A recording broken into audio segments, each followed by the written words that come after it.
And we are live once again. Hello, everyone. As usual, welcome to the TrueMask Games YouTube channel, and welcome to our third session of the Lost Island D&D campaign. So for those of you who don't know what's going on, basically this is a third level, heavily sandbox campaign. The 4 players we have right now, 3 of whom you can see, 1 of whom you can't see at the moment, but he'll be with us presently, will be driving the story forward. They have been sent by to this island, the island called Rovea, by a baron, the baron of a city called Blackport, a very rich person, Baron Victor of Blackport. And basically their task here is to pacify this island, which Baron Victor has recently acquired. It is a very large island with at least 4 settlements, plus a 5th settlement on an outlying island that seems to be some sort of pirate settlement. Anyway, their task is to pacify the island, slay all the monsters, and make it presentable, so to speak, once to Baron Victor when he arrives, if he arrives. At the moment, they are leaving behind the town of Thornshire, the only really large settlement, about 2,500 or so people. They're leaving Thornshire behind at the moment. It is early morning. They have acquired horses, or actually horses have been acquired for them by another agent of the Baron, a dwarf that has been sent here to the island as well to finance the whole expedition, if you so wish. And they are setting out for the small village of Owl Lake, which is further inward in the center of the island. You can, if you want, look at the map of the island in the YouTube comments below with the video, and yeah, everything will become much clearer.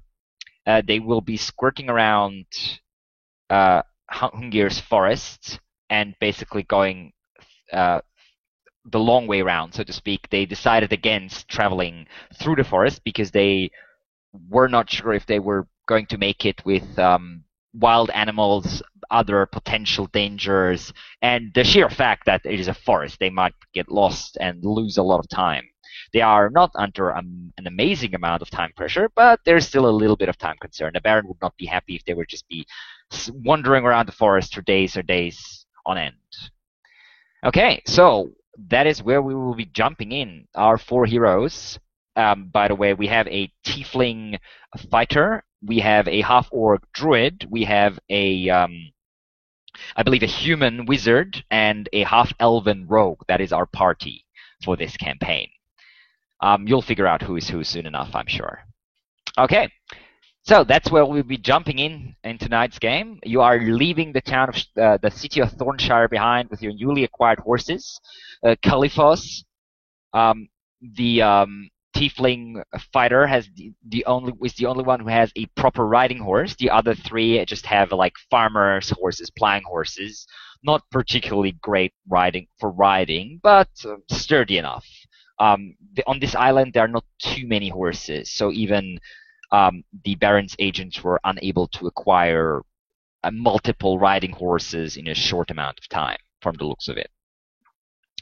Anyway, is there any last-minute preparation you would like to take before you leave Thornshire? Okay, nothing then. We did everything last episode. Pressing.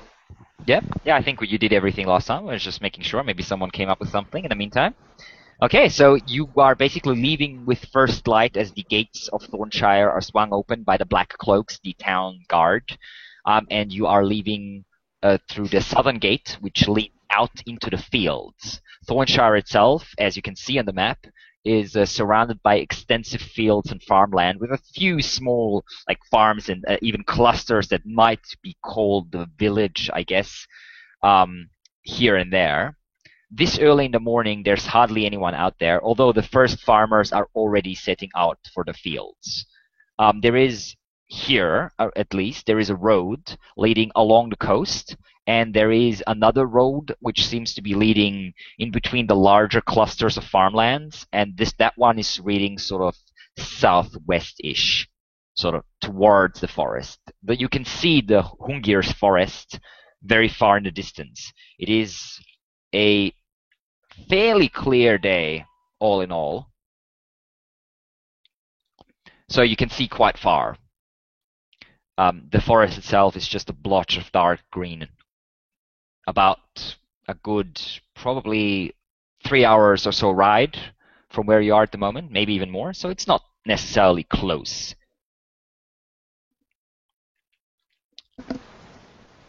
Well, so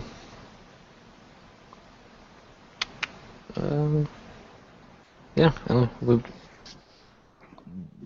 Do you wish to take any of the two roads, or do you wish to just ride basically across the farmland, more or less? You said two roads going south. You said, or One road is or going along the coast, it's following the okay, coastline, and the other one sort of going southwest. So towards okay. So Gliding River. Not quite. It's more south than west. gotcha. Okay. I think we'll take the one that's going southwest then. All right. So, but is the one going south west going through Hungaria's forest? It seems to be going pretty much in the direction of the forest. Yeah. But once we reach the forest, we'll just go around instead you of can do following it. You can do that. Yeah. Sure. Okay. Yeah. Okay, You followed and the there's forest no road through it, through what? through Hungaria's forest? I mean, You don't know. You haven't been there yet. I mean, so We'll far see. you can't see Okay. one, but it's too far away to see any details. Okay. Okay. So you just follow the road for about 3 hours or so, and then you can see the road comes to an end pretty much. There seems to have been once a road here, but you can see in the distance, quite a few hundred yards away from you, now the edge of the forest, and where the road is disappearing into the forest, the road has become overgrown. So there was once a road here, maybe 15, 20 years ago or so, but now there's bushes and even small trees growing where the road was. You can still sort of see where the road was because the foliage and like the trees and all that are younger there, but there is no path as such. It's not really rideable at this point. No. The road just ends basically at the edge of the forest. and that's even more reason to go around then. Okay. Yeah. So you just skirt around the forest, or like following the edge. Yeah. Give it a little bit of a berth, maybe like half a mile ish. Okay, sure. That's where we are about right now, about half a mile Yeah. away. Yeah. All right. So you follow the forest. You will be riding along the forest for quite a while. I mean, it is now you left at around 7 o'clock or so in the morning, so it is now about 10 o'clock. So you have plenty of time, really. You follow the forest, the edges of the forest, for about 3 or 4 hours, and then it moves off. Sort of the edge of the forest curves around and seems to be mostly following the coastline. Although the forest and the coastline are a fair bit, as you can see on the map, a fair bit away from each other, quite a few miles. Actually, about let's see, that would be about 10 kilometers. So that's, I think, about 6.5, 7 miles, if I'm correct. So yeah, there's quite a bit of spacing between the edge of the forest and the coast itself. In the first stages of your journey, you can see quite extensive usage of forest materials by the people of Thornshire. You can see small huts. You can see felled trees, chopped down bushes, and all that sort of stuff. People are definitely using this place for firewood, for construction, and all that sort of stuff. None of it looks super, super recent, but it's definitely been an ongoing thing that the people. Have we seen any people? You have seen farmers on the fields, and a couple people just setting out, basically. On the edge of the forest, you have not seen anyone, no. Okay. So the last person you've seen was about maybe, I don't know, 2 hours ago or so, as you left the surroundings of Thornshire. And you're now just riding over what looks to be a fairly barren patch of land. It's a bit rocky here and there, mostly flat, with a little bit of grass, a little bit of bushes. But this part of the land between the forest and the ocean doesn't seem to be particularly well suited for plants and such, which is probably the reason why the forest hasn't spread all the way to the ocean. The soil just doesn't seem to be that great here. Your horses seem calm enough. The weather is reasonably fine. There's a few clouds. There's a little bit of a wind coming from the ocean. You can obviously smell very strongly the salt water in the air, and you can even see the ocean looking to your left. You can see this light glimmering along the waves. It is fairly calm. The sea is fairly calm today. Do we see anything from, like, in the forest, animals moving around at all or anything? Or There's definitely a few birds, a few squirrels, a few small animals. Nothing larger as far as you can tell. We probably wouldn't be able to see from half a mile away anyways. Yeah. I mean, it's more like you hear like bird song and such, and Sure. the skittering of some different kinds of animals. But yeah, you don't see any too close. You're not riding too close. Okay. So, looks like Sorry, look, there's like a little hut marker on the map. Yeah, there Are seems we there coming seems up to on be a village? some sort of settlement, village, or something marked on the map. You're not quite sure what this is supposed to be, but you figure you would be reaching it.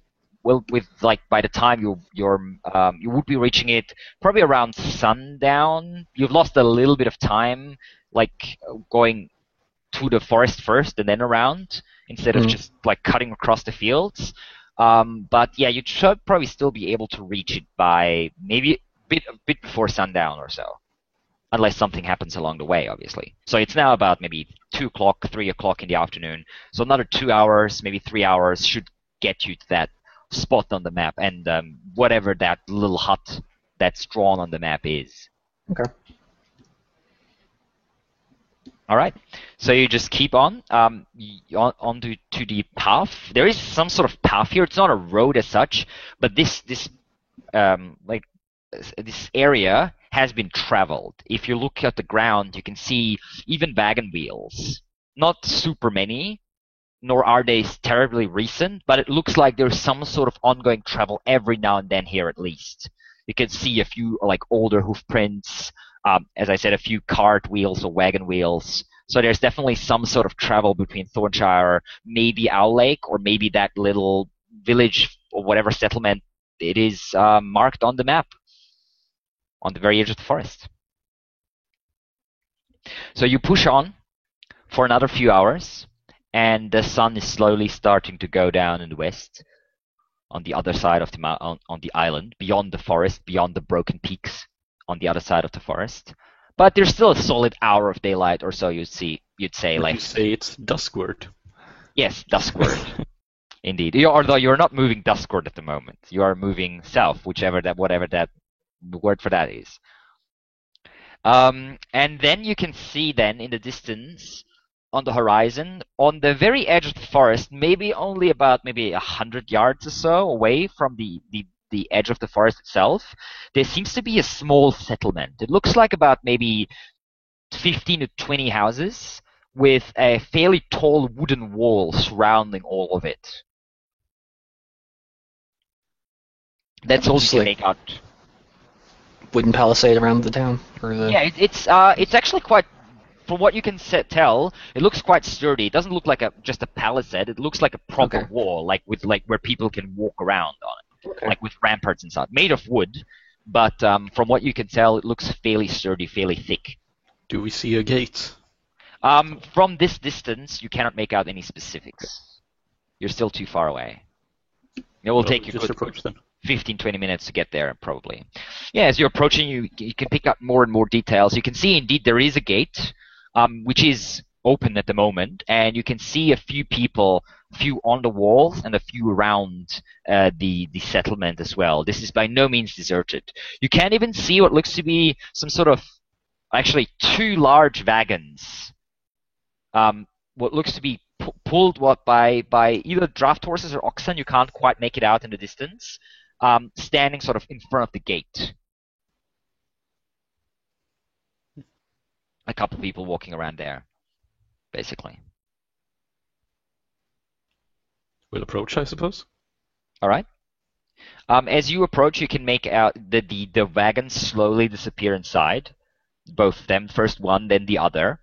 And as you are coming up, riding, the 4 of you, you can now see there's about 3 or 4 people on the walls, just sort of patrolling around, keeping an eye out on it. And as you approach, obviously two of them, what seems to be a human male and a half-elven woman, come up, striding along the wall, and just notching arrows, not necessarily aggressively, but just putting like arrows and bowstrings as you are approaching. Well, we're not approaching aggressively, so I don't think they'll fire at us. Probably not. Unless they have something against tieflings or half-orcs. Who knows? They probably do. I'm And, just gonna wave at them as we approach. Okay. As you approach, you can see both of them looking at each other, and one of them nods, and the man, the human, seems to be making some sort of a hand signal to one of the other people on the wall, who disappears out of sight. And then they both turn back towards you, and the man shouts over, "Hey, you! Who are you? Come no closer." We're mercenaries. We're just passing through. What kind of mercenaries? Where are you Hired by the going? Baron, who bought this island. They look at each other, and the woman shouts over, "Baron! We don't know anything about any Baron. There's no Baron on this island." No, he hasn't arrived yet. They look at each other again. And the man says, "Approach slowly. Hands where we can see them." Yeah, well, approach, I suppose. Yeah, just hands on reins. You know, All right. You approach. How close do you want to get? close enough that we don't have to shout. Yeah, until they give This us was- a signal to stop.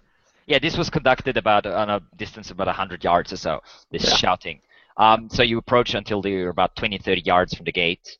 And the gate itself is still open, but you can now see several, about 3 or 4 more armed individuals, which look like woodsmen, basically. Or not, they're just not just men. There is a woman amongst them as well, but they're dressed in leather. They have like pieces of fur on their leather armor, and they're all carrying bows, just sort of pointing toward the ground, but arrows notched.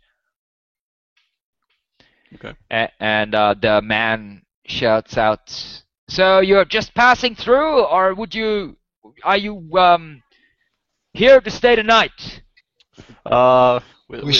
If we can stay the night, that would be lovely, but yeah. "Well, if you can pay, certainly. Of course. Come closer." Okay. And the man on the wall turns to you as you approach, and he says, "We'll see if you can stay the night. The Huntsmaster will decide." And you come. Sorry, go ahead. Oh, no, go on. Sorry. Okay. Yeah, you ride in through the gates, and the gates are closed behind you. Sturdy wooden gate, quite well made, and you can now see the small settlement, which probably is about maybe 30, 40 people or so here. It looked larger from the distance than you would. At first, you thought it must be about 20, 25 houses, but in truth, it's only about a dozen or so. But there is quite a bit of space in between the houses, and there's even like small like vegetable gardens and such planted in between. That's probably why there's so much space in between the houses. They're growing a few like crops and vegetables and such there, and you can see a few chickens, a few dogs and such running around, and you'll also smell the presence of probably pigs and maybe a few cattle or sheep or something. There's now about 6 or 7 individuals around you, all pointing their bows to the ground, but still a little bit tense. And the guy from the wall comes down, just gives you a nod. Can I get insight to get a read on these people and see if they're just extra nervous for some reason or Sure, something? sure. Well, they did mention something about barbarians or something in the forest back at the village. So they're True. probably Yeah, nervous about that. it's-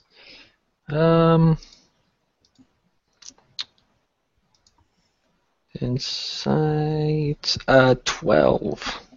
Okay, well, you figure they're probably just nervous because you're a fairly well-armed group of strangers.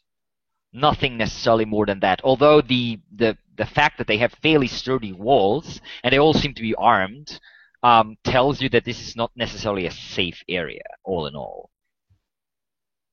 You can see, by the way, as you're looking around, the two carts, the two wagons that you've seen before, are standing next to a house, and the wagons are loaded with what looks to be barrels and crates. And there's about 5 or 6 men. Looks to be they seem to be led by a halfling, what you can see, who's sitting on one of the wagons and just sort of pointing around and seeming to give them some sort of chores or something. The halfling is also looking your way with a little bit of interest, stroking his little beard. I approach the halfling. Hey, one of the men, as you step up and sort of start moving further into the settlement, steps into your way and says, "You wait here until you talk to the Huntsmaster. He's coming up." I'm just going to go talk to the halfling. No, you're not. I'll stay in sight. No, you stay here, right here, next to your horse. The Huntsmaster will decide if he can stay with us or no. And Okay. You wait for about 5 minutes or so, and then you can see one of the men coming up, and following him is a man in his sort of mid-40s, maybe. He has very long, dark black hair falling back onto his shoulders and even the back, and a fairly bushy black beard. He's also dressed in leather and has like a wolf's head over one shoulder and a few patches of fur of different creatures all around his armor. He stops as he sees you, looks at you, and says, "Well, you don't look like the average run-of-the-mill travelers we get here." No, we're militarized. So we were sent here on a mission, and we're currently heading to Owl Lake. Well, my name's Guyan. I'm the Huntsmaster of this here settlement. Mayor, if you so wish to call me, or whatever. And you say you want to stay tonight. Of course. You're willing to pay for that? Obviously. All right, then. I'm sure we can find some place for you. What was his name? Guyan. I'll write it in the chat.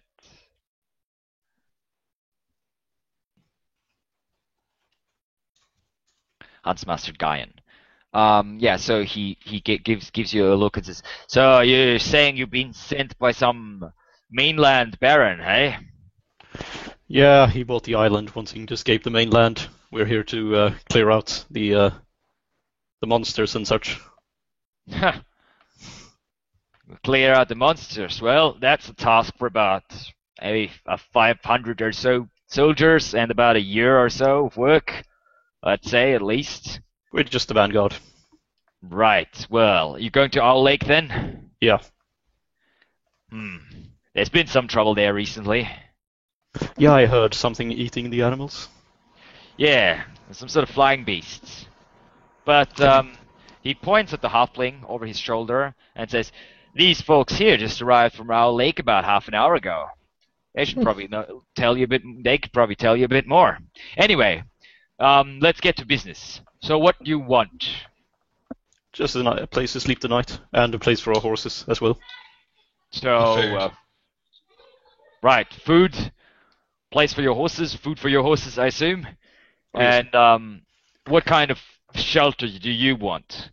Is it just do you need actual beds and such, or will anywhere do?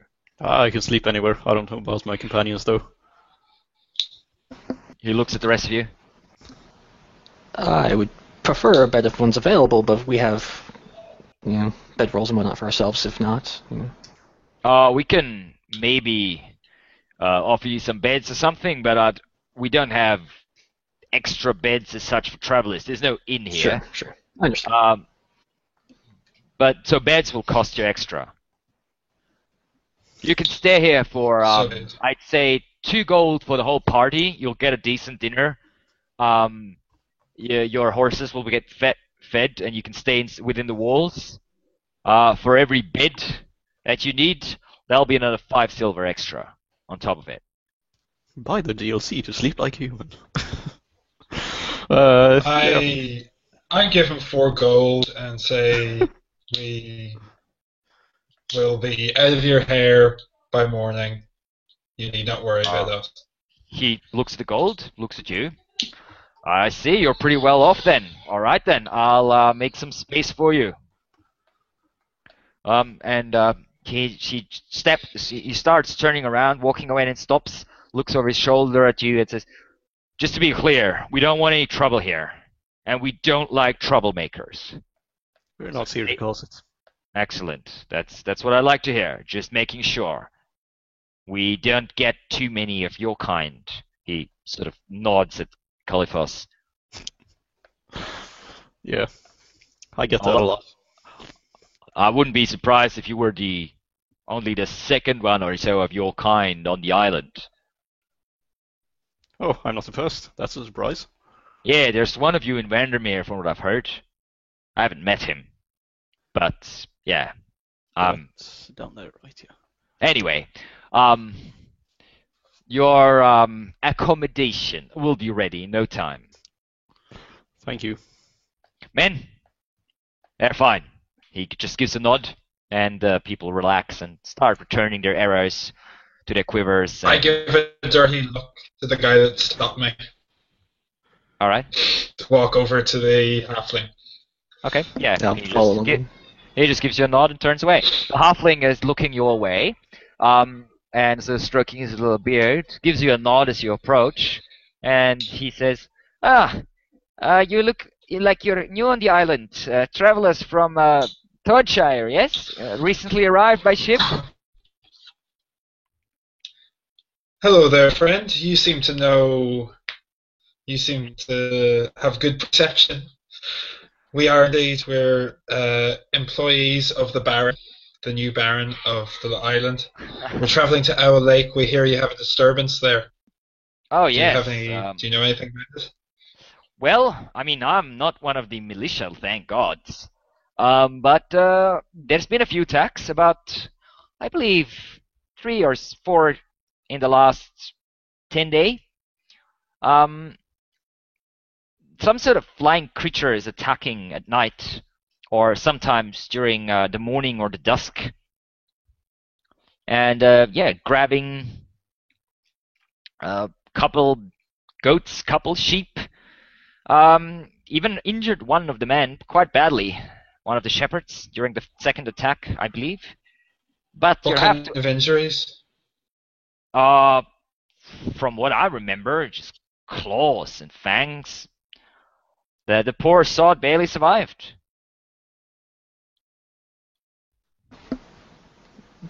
He couldn't Any sort give of like poisoning? I wouldn't know, really. I mean, I've been staying clear of this. My business is, business, not hunting monsters and such. You look like you're far better suited for that sort of life than I am. I'm just a halfling. Just a little man trying to... Perhaps we are, but we'd like to know what we're heading into. Well, if you want to know, I mean, once you get to Owl Lake, just talk to Falander. He's the head of the militia. He's an experienced man. I've heard he was a mercenary when he was younger as well. What's his name? Oh, his name is Lars Falander. Lars.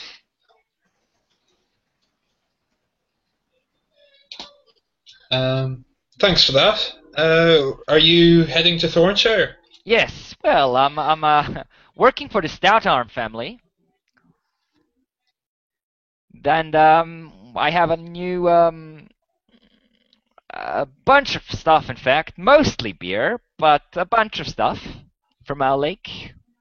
Going up to Thornshire. I make this trip about once every 2-3 weeks with my men, and he sort of nods, and you can see there's about 5 or 6 guys, all humans, sort of armed and armored, not super well, but they have like a shield, a spear, crossbow here and there, and they're just taking care of what looks to be 4 fairly muscular, large horses that are probably pulling the wagons.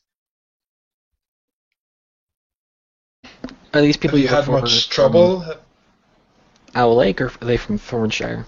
Oh, these are my people, our people from our lake down there.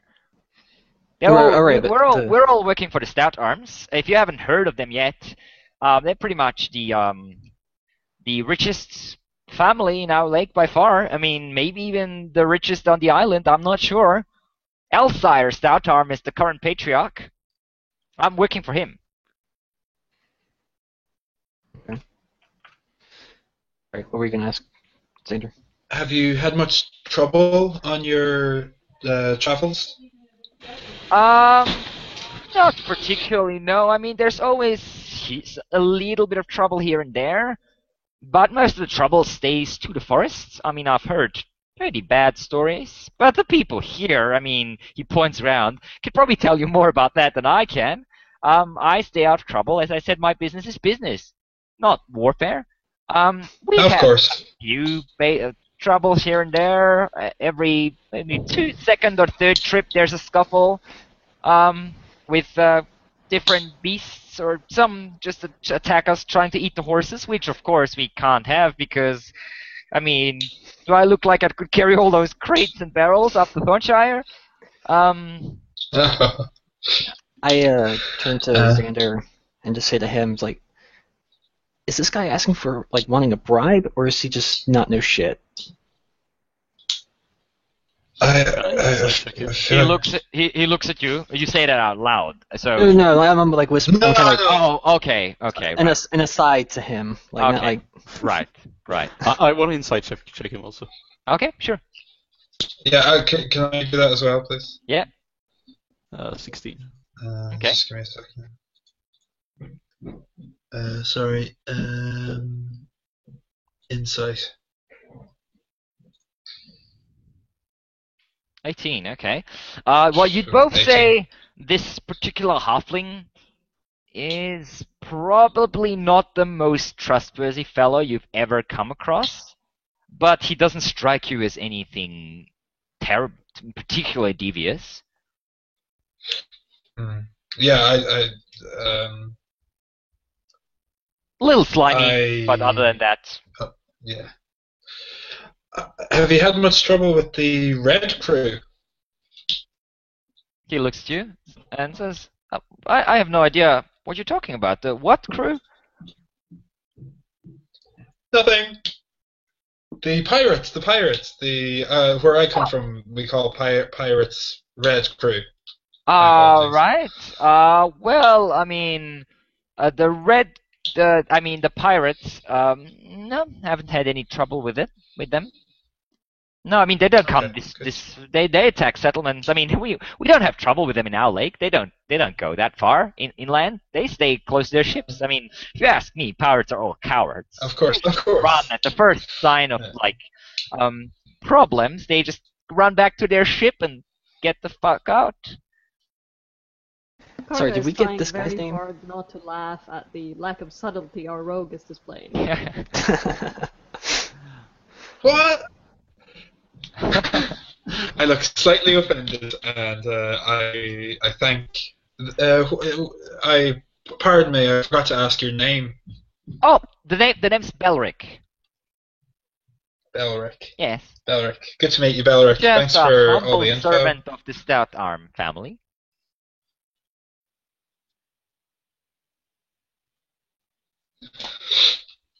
Okay. Anyway, my men and I are tired. I'm sure we'll see each other again, yes? Yes. Good night. Just gives a nod and, yeah. Jumps off the cart and hurries off, walks into one of the buildings. One of the men, one of the men from the settlement, one of the hunters, comes up to you and says, well, the huntsmaster has prepared some beds and such for you, and there's some warm food as well. You don't mind venison, do you? I love venison. Alright. It's your lucky day then. We have some deer meat, some potatoes, nothing fancy, some onions, but should be more than good enough. Better than the dried food we have in our backpacks. Yeah, I figured. Anyway, come on, come with me. The lads will take your horses, and you can see two young, like a 12, maybe about 12-ish-year-old boy and about a girl that's maybe a little bit older, just step up and start leading your horses away. And the man leads you inside a house, and you can see this is just a simple like family, like a home. It's not like a inn or anything like that. This is a like a normal, like family house. And you can see a woman, an older woman, maybe the mother of the guy who's leading you in, is sitting on a small footstool in front of a fireplace and just stirring a pot. And she looks up and just gives you a slight nod and a little bit of a smile as you are led past onto the first floor and into a large bedroom. And you can see in the bedroom is like one large double bed and two small mattresses on the floor. Or not small, but like average-sized mattresses. And the man looks to you and says, I hope that's fine. You can stay in this room for the night. And come downstairs whenever you're hungry. Dinner will be ready soon. Gives you a nod and heads down the stairs. Thank you very much. Sure. Alright, so watch your stuff closely tonight, because I don't like that halfling at all. He's a slimy fuck. That's for certain. Can you put any sort of make trap on our stuff, or board the room at all? No. I don't- cannot. I don't know if Karga has anything like that. Yeah, I don't have like alarm or anything. I have caltrops on me. I mean, it's not the worst idea, as long as you don't forget, I guess. On the way to the bathroom, we like walk through caltrops.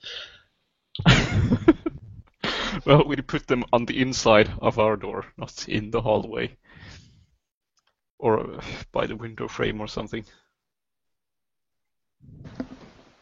I just put my Cultures- stuff by one of the mattresses and go downstairs to find food. All right. Caltrops by the window frame probably wouldn't hurt anyone not trying to get in through the window frame. Right. Does your little familiar sleep? Does he? Probably. Okay. As far as I know, Fade have to sleep, so I guess. Okay, fair enough. Yeah. He couldn't do watch. I mean, he could watch. He could stay up and watch for a bit, at least. Yeah. Maybe like if I could just have him like take a nap now Could and we stay up for the night. take it in turns doing watch, or is that worth it? Nah, I don't think so. Tom's got Fair this. So Karga, while the men are discussing setting nasty traps and such, you head downstairs, and the old woman looks up to you as looks up at you as you arrive downstairs, and she says, "Ah, hungry, are you? The venison will be ready in a moment." She actually takes a spoon and takes a wooden bowl and just puts like some steamed potatoes onto it with like bits and pieces of the vegetables and onions, and hands it over to you. Very nice. We don't see many of your kind around here, you know? No offense. I get that a lot. Not as often as the guy with the horns, though. Yes, well, his kind is, like she looks at you, leans forward a little bit, and says, he's not going to cause any trouble, is he? Not unless you are bandit. What? No, of course not. We're not bandits. You take this for Darkholme or something? No problem. Bandits stay inside the forest. They don't come here. The Huntsmaster and the other men make sure of that. What else is in the forest? I'm very curious. Oh, all kinds of things. old stones left over from the giant ages. All kinds of weird animals. Legend has it that many of those animals are so big in Hungary's forest because they originally escaped from the giants. Like, say, an owl bear? You're not there, it's just Karga. I know. I'm just saying this is a joke. And also the bandits, of course. And there's a couple goblins, a couple bugbears. Although they've been quite dangerous in my time. But about 20 years ago, their leader was slain before the walls of Thornshire, and ever since then, they've been licking their wounds. The beasts. The undead from the hills luckily never come this far. They're kind of eating and talking. You know. Yeah, some even say that a few wandering giants are still left over from the old times, but I've never seen any of them, nor any sign of them, so I doubt that. It's probably just a legend. Very interesting. I would like to find giant pet. See what it's like. Oh, they're all kinds. Giant boars, bears, wolves, all kinds of creatures. I've heard of a few big elks in the forest as well, and other creatures larger than they should be. But in general, I mean, they're peaceful, and as long as they're not attacked, which we sometimes do. I don't know if it's a good idea killing the animals. They always seemed special to me, somehow connected to the forest. I think it's not the spirits of the forest do not like us hunting the large animal, the giant animals. But the men don't always listen to me, and sometimes we just need meat, I guess. I will remember this. Maybe I will stick to hunting bandits in the forest. Oh yes, they're terrible. They have a village somewhere deep inside the forest. The men call it Darkholm. It's a village of crazy people, madmen and cutthroats. Luckily, they hardly ever make too much trouble. I guess they're busy fighting maybe the goblins and the bugbears and the beasts. I don't know.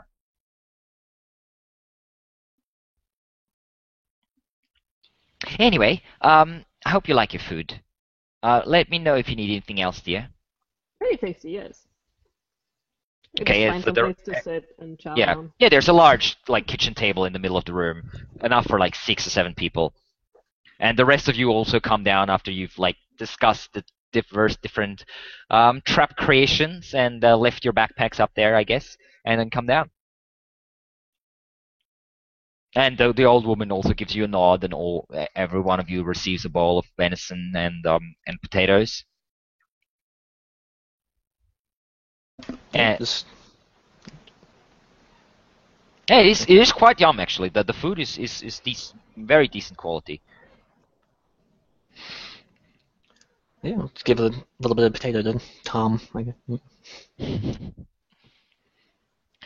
Yes, the weasel just not.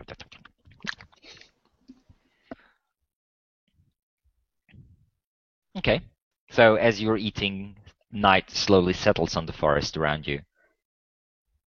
You can hear the sounds of the forest clearer here, because you're much closer, obviously. This, as I said, this whole settlement is just about 100 yards or so from the edge of the forest.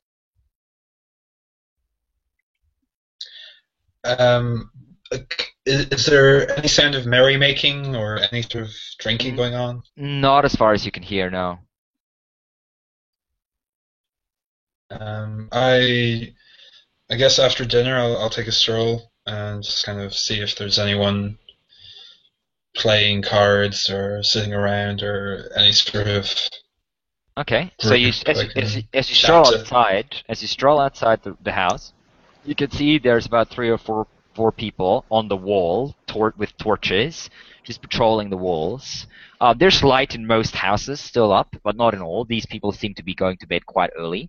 You do hear voices, and as you follow those voices, you see the 2 wagons that are standing next to one of the houses, and there's a small table now set in front of the like in between the wagons, and around that table sit 4 men who are like just rolling dice on the table, and you see a few like scatterings of copper coins. And Zayn mentioned looking for a card game. I followed him.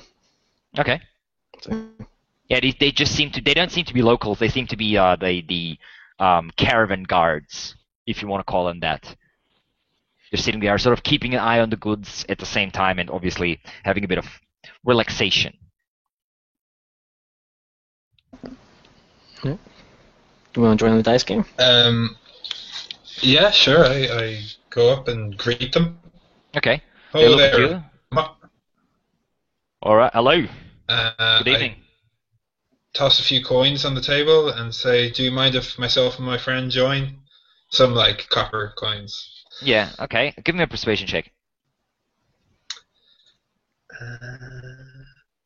Persuasion. Mhm. Oh, They God. They look at each other, and one of them goes, "No offense, friend, but this is just a friendly game amongst friends." Very well. Shit. I knew I should have given you. Damn it. Do you mind if I ask, have you just heard anything about the creature that's attacking They look at each other. Owl Lake? What's that to you? One of them says. We're hunting. We hear it's worthy of our talents. Well, I can tell you that it's nasty thing. Big bat-like wings, black fur. I haven't seen it myself, but that's what I've heard described. It is, well, quite scary. One of the men of the village, the shepherds, Paula, he tried to fight it off.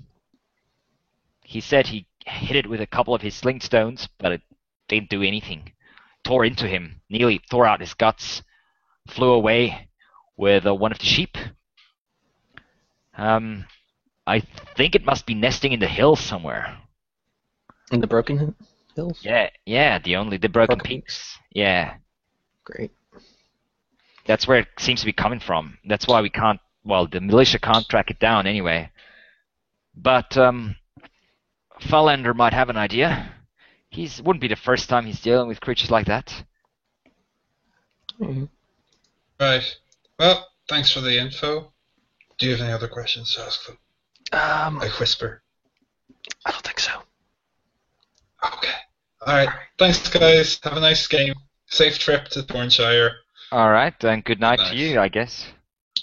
Okay, you leave Thanks them for the behind. info. Hmm? Is that all? Yeah, they go back to rolling their dice. And you return back to the house that was designated to you. While they were doing that, I wanted to go find the huntsman, actually. The Huntsmaster, you mean? Yeah, Huntsmaster. All right. You look outside, you ask one of the men where the Huntsmaster is, and he points at one of the buildings. You look inside, you go up to the building, you knock at the door, you can hear the Huntsmaster's voice going, "Enter!" Okay, I answer. You can see the room inside, it's full with hunting trophies. There's all kinds of like wolf and bear and stag and elk and fox and all that sort of stuff, like fur, sometimes whole heads. There is even what looks to be some sort of primitive weapons, like large clubs with like metal spikes, and what looks to be like a large, like a scimitar type of weapon, but bigger, fairly primitively looking. That also seems to be amongst the trophies. Well, I obviously look at them, very impressed. One of the boar heads on the wall is like massive. It's like this size. It's like nearly the size of your upper body, basically. The Huntsmaster is sitting behind a desk and just having dinner at the moment. He looks up. Yes. I wanted to talk to you about something. Since we're only heading through here and we won't be coming back for quite a few weeks, I just wanted to ask if there was something we could take care of for you. Nah, we don't need any help. Appreciate the offer though, but we're handling things quite fine. You can tell your Baron that as well. He sort of points with a fork at you. I can obviously tell, and I look around at all of the trophies. You're quite a capable man. Well, I'm not the youngest anymore. Most of what you could see, that's me in my 20s, 30s maybe. But I'm still good enough with a bow and a spear to protect the people of these two settlements that are, well, that have chosen me as their leader, I guess. 2 settlements, you said? Yeah, there's another one, about the same size, bit further in the forest. Good 2 hours walk or so. That's what I saw on my map. Yes. Right. Yeah, there's two settlements. Those weapons, are they from ogres? Those? Oh, Yes. bugbear weapons. Oh, bugbears, yeah. Those Yes. fuckers. Yeah, they tried to conquer Thornshire about 20 years ago. I was a young man then. More than willing to fight the creatures. They killed quite a few of my friends at the time. They had a war leader then. Big brute, called himself Death Fist. What a name. Well, you know how these creatures are. Yeah. Not the most intelligent names. Anyway, he had conquered all the goblin tribes and such in the area and attacked the Thornshire. Killed quite a bunch of hunters. We opposed them with a force of mercenaries and a bunch of militia from Thornshire. Smashed them on the field. Killed their leader. Broke them apart. Ever since then, things have been much more peaceful. That's from that battle, the weapons you can see there. I see. Killed one of them myself. Finished another off that was already heavily wounded. That's their weapons. So would you say, although splintered, would you say the tribes remain in the forest? Well, sure. There's not many bugbears around, as far as I can tell, though. The goblins. Goblins, sure. Yeah. They're always underfoot, the little fuckers. We kill them when we find them. But bipedal cockroaches. Yeah, pretty much. There's probably a couple hundred of them all over the forests. But they're not really dangerous as such. They're more annoying than anything. And about this, I think some bandits camp in the forest? Yes, well, Darkholme, they call it. Somewhere deep in the forest, in the western part, where people don't usually go. Well, not much I can tell you. They're outcasts from all over the island. A few cutthroats, maybe a few retired pirates or something. No one really knows how many they are. A couple dozen, I'd say, not too many. But they mostly keep to themselves, luckily. Led by a murderer from Owl Lake, if I've heard correctly. Haven't met the man himself. Sounds like a pleasant time. Well, we stay clear of their side of the forests, and they don't cause any trouble here. Well, I thank you for all this information, and I shall leave you to your food now. That's right. And I walk out the door. Okay. So you all meet up back in your temporary home, finishing off dinner, basically. I need to take a bathroom break. What time is it? Roughly? It would be about I tell everyone 8:30 or so in the meantime. I tell everyone about the description of the animal that I got, the bat wings and the black fur. Could I do? Ask them if they. Yeah, could I do a nature check based on that description and see if I have enough? Yeah, if I could what do it that, is? yes. Certainly, yeah. Actually, you know what? Portent, I'll give Karga my 10 if you want it, just to make sure we have a decent roll on it. Oh yeah, you can sort of take a seat on the side and discuss it for a few minutes amongst you. Or I can just give you like. How does that work? So you just have a advantage on the roll.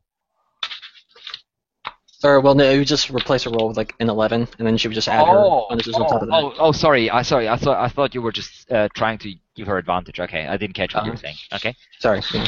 Yep. And does one have to decide that? Can you give that to? Or? Yeah. No, I think it's after roll, isn't it? It's replace the roll. before. It has to replaces it before. Just check it real quick.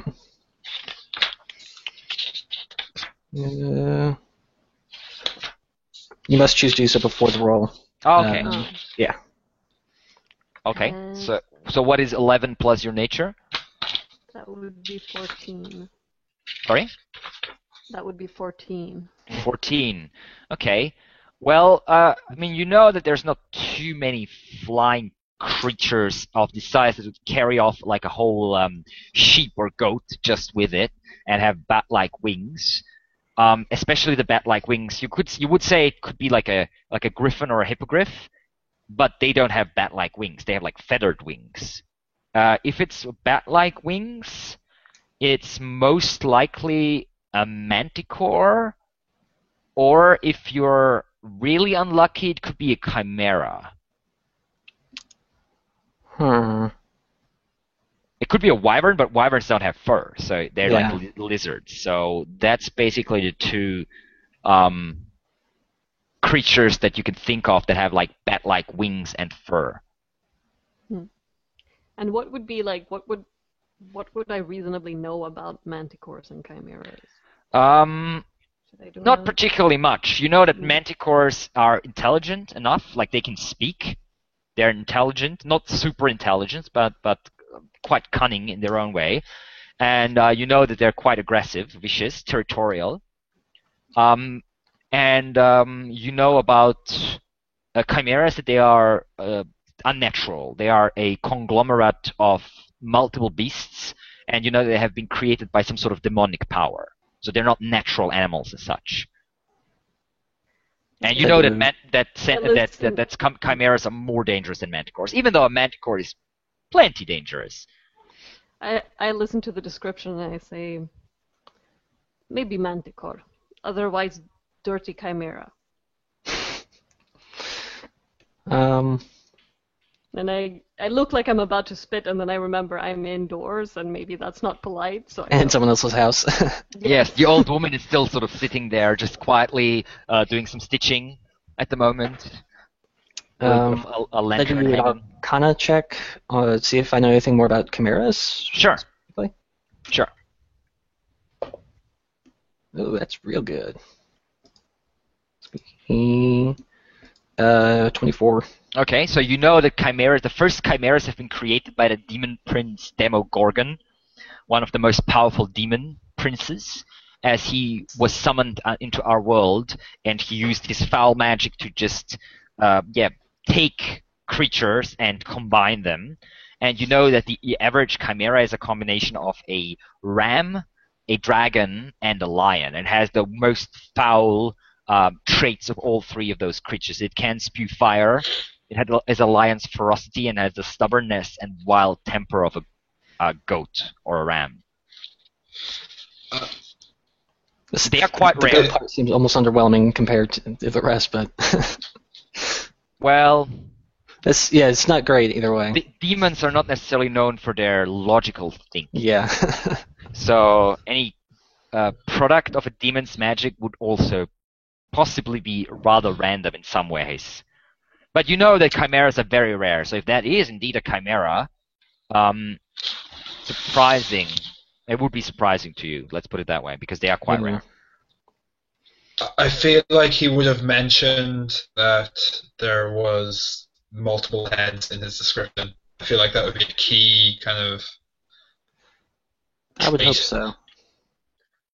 And there was no mention of any sort of flame breath or any charred.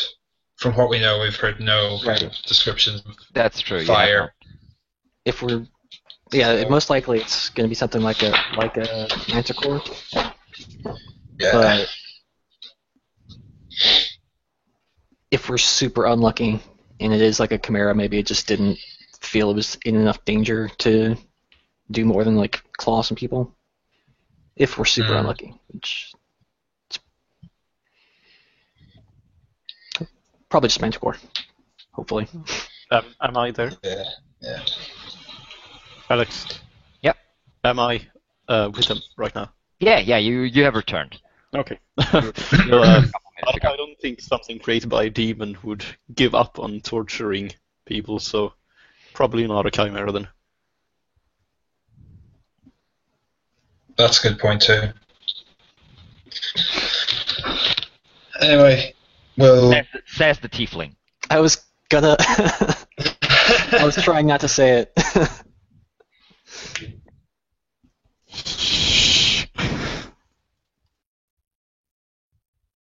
Yeah, they would definitely burn someone alive. I mean, No, never. That's never happened. Ever. Alright, well. Imagine it's getting late at this point. yeah, it's about 9 o'clock. I mean, if Yeah. you want to leave with like sunrise and get a decent night's sleep, then you should probably be thinking about getting to bed soon. yeah, Yeah. I head to bed. We All right. keep our. I'm kind of cuddling my backpack to make sure that Yeah, Okay. I'm having robbed in Tom the night. stay up tonight. Okay. Do you want to keep watch someone, or are you just sleeping? I mean, you can lock the door. I'm gonna have Tom, the familiar, Okay. watch tonight. All right. I lay caltrops around the strap of my backpack. Okay. I can just go to sleep, man. Okay. And who's All this fuzz for a halfling. who's using which bed, or which beds, I should say? I'm on a mat. I'm sleeping on the floor, on one of the mattresses. Okay. So I guess Silas and Xander, you're sharing. I'll roll. If I There's roll, I double guess. bed. Yeah, there's one double bed and there's 2 mattresses on the floor. Okay, Oh, But it's a decent double bed. It's not like you don't have to like huddle super close. I'll roll for it for what? for the bed. Oh no, Mister, we have to share. Otherwise, I'm on the floor, like Okay. on the hardwood floor. Basically, yes. So, All right. Don't you have a bedroom? Yeah, you all have bedrolls, but still. Anyway, okay. So next morning, it is a gloriously sunny summer day outside. Quite warm, in fact. Very little wind. Basically, no clouds in the sky. And the people around you are getting up early, and you are also awoken by the sound of voices and such as people are getting ready to face the day. It is just about maybe 6:30 or so in the morning. The sun has just come up, or is slowly coming up. The land itself is still in shadow, but the sky is already lit by the morning light.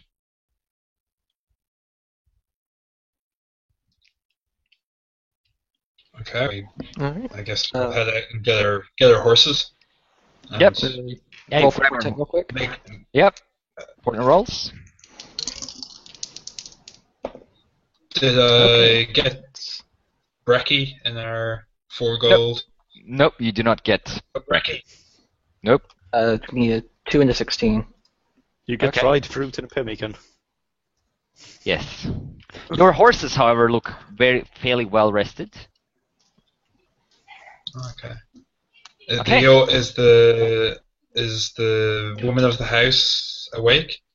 Yes, the old woman is already awake as you come down, pottering around the kitchen. Any chance of a breakfast? Oh, I don't have much prepared, but Okay. you can have some bread and butter if you wish, Okay, that'll do us. Yeah, I'm and sure. some goat's milk with that. Did the Huntsmaster pay you well for this? Because I don't know if the Huntsmaster paid for you. We were just instructed to feed you and give you a room. The Huntsmaster, did you pay him money? I did, yeah. Oh, well, I'm sure he'll be using it for the best of the settlement.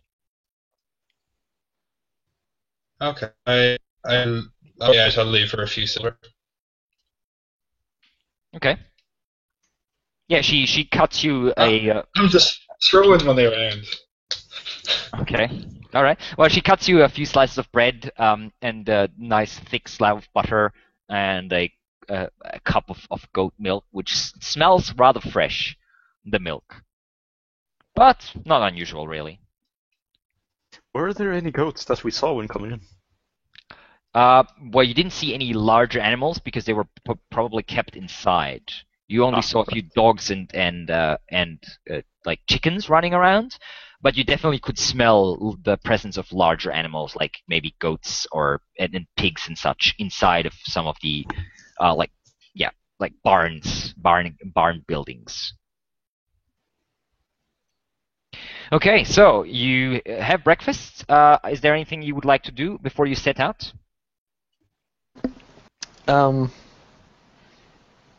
I guess real quick, if I can see the Huntmaster outside, flag him down and ask if there's Yep.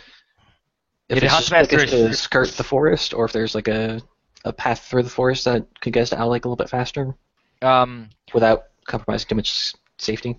Well, you can try. The first couple hours will be fairly safe.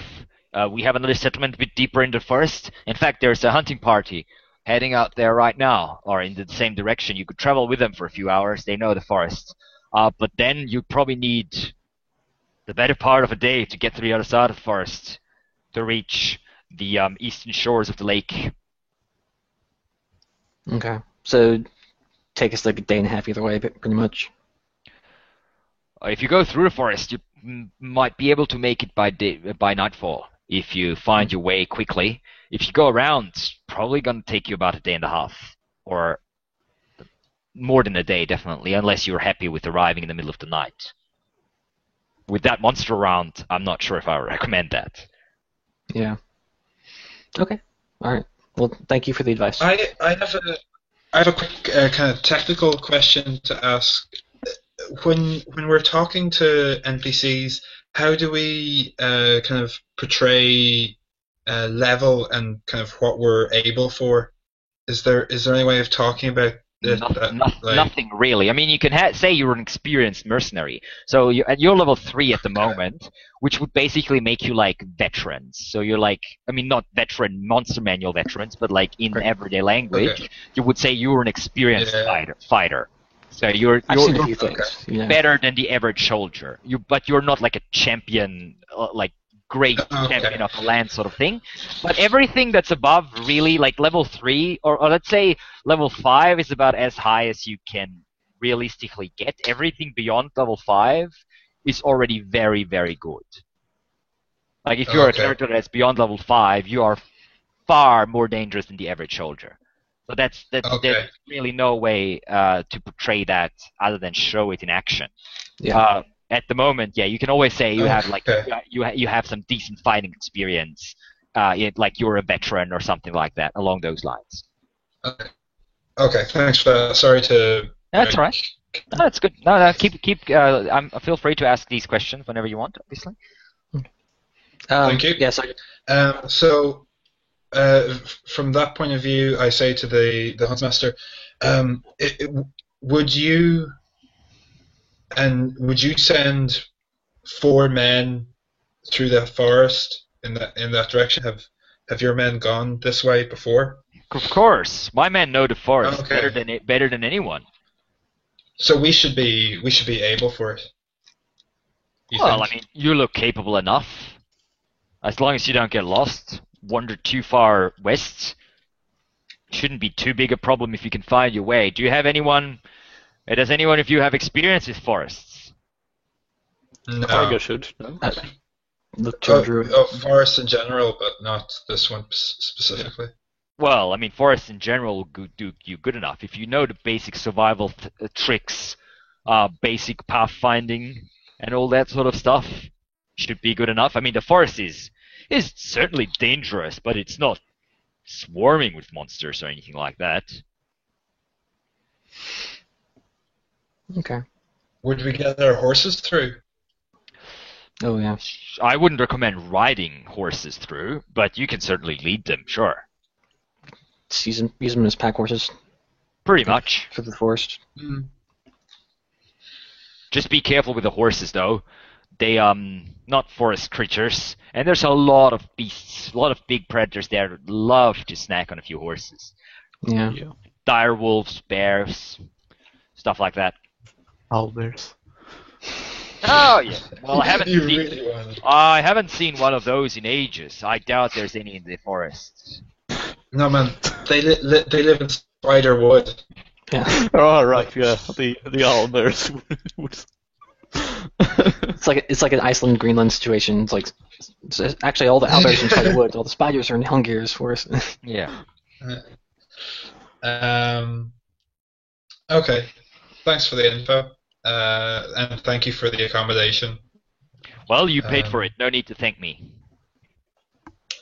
Even still, taking in 4 strangers close to nightfall can't be easy.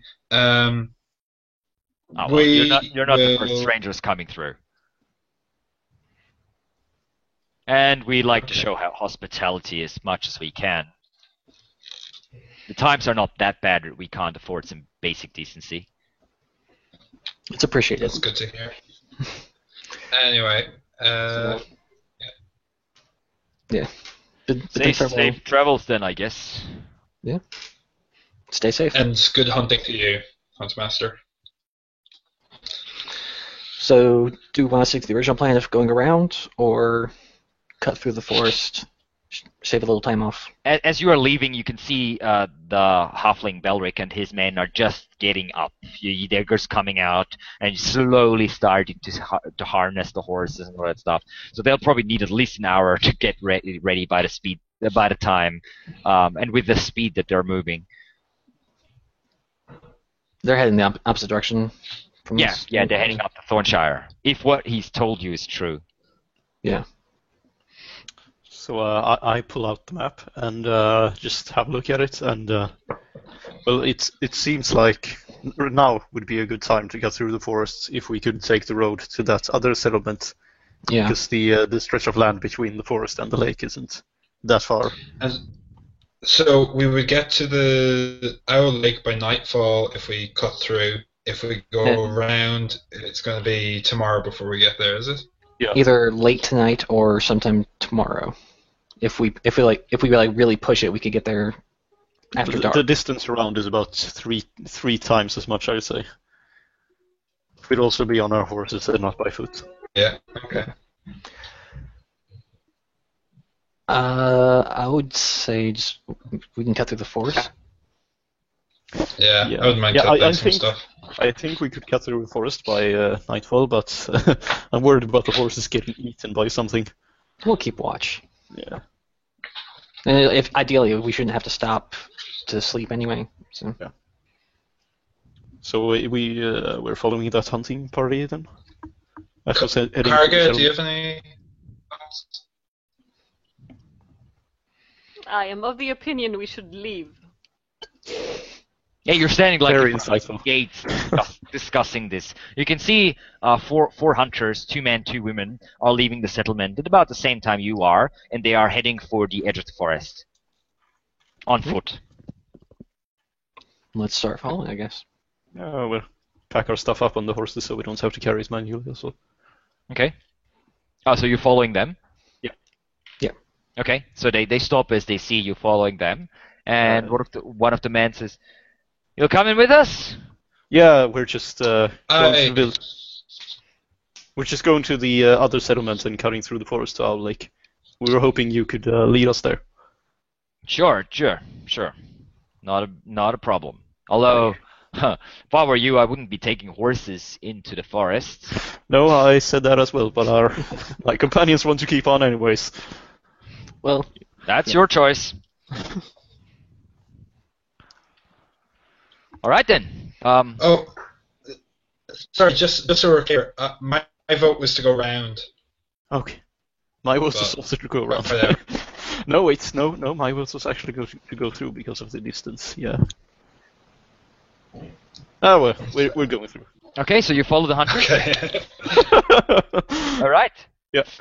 Okay, you follow the hunters into the forest, and the forest itself is, in fact, quite lively.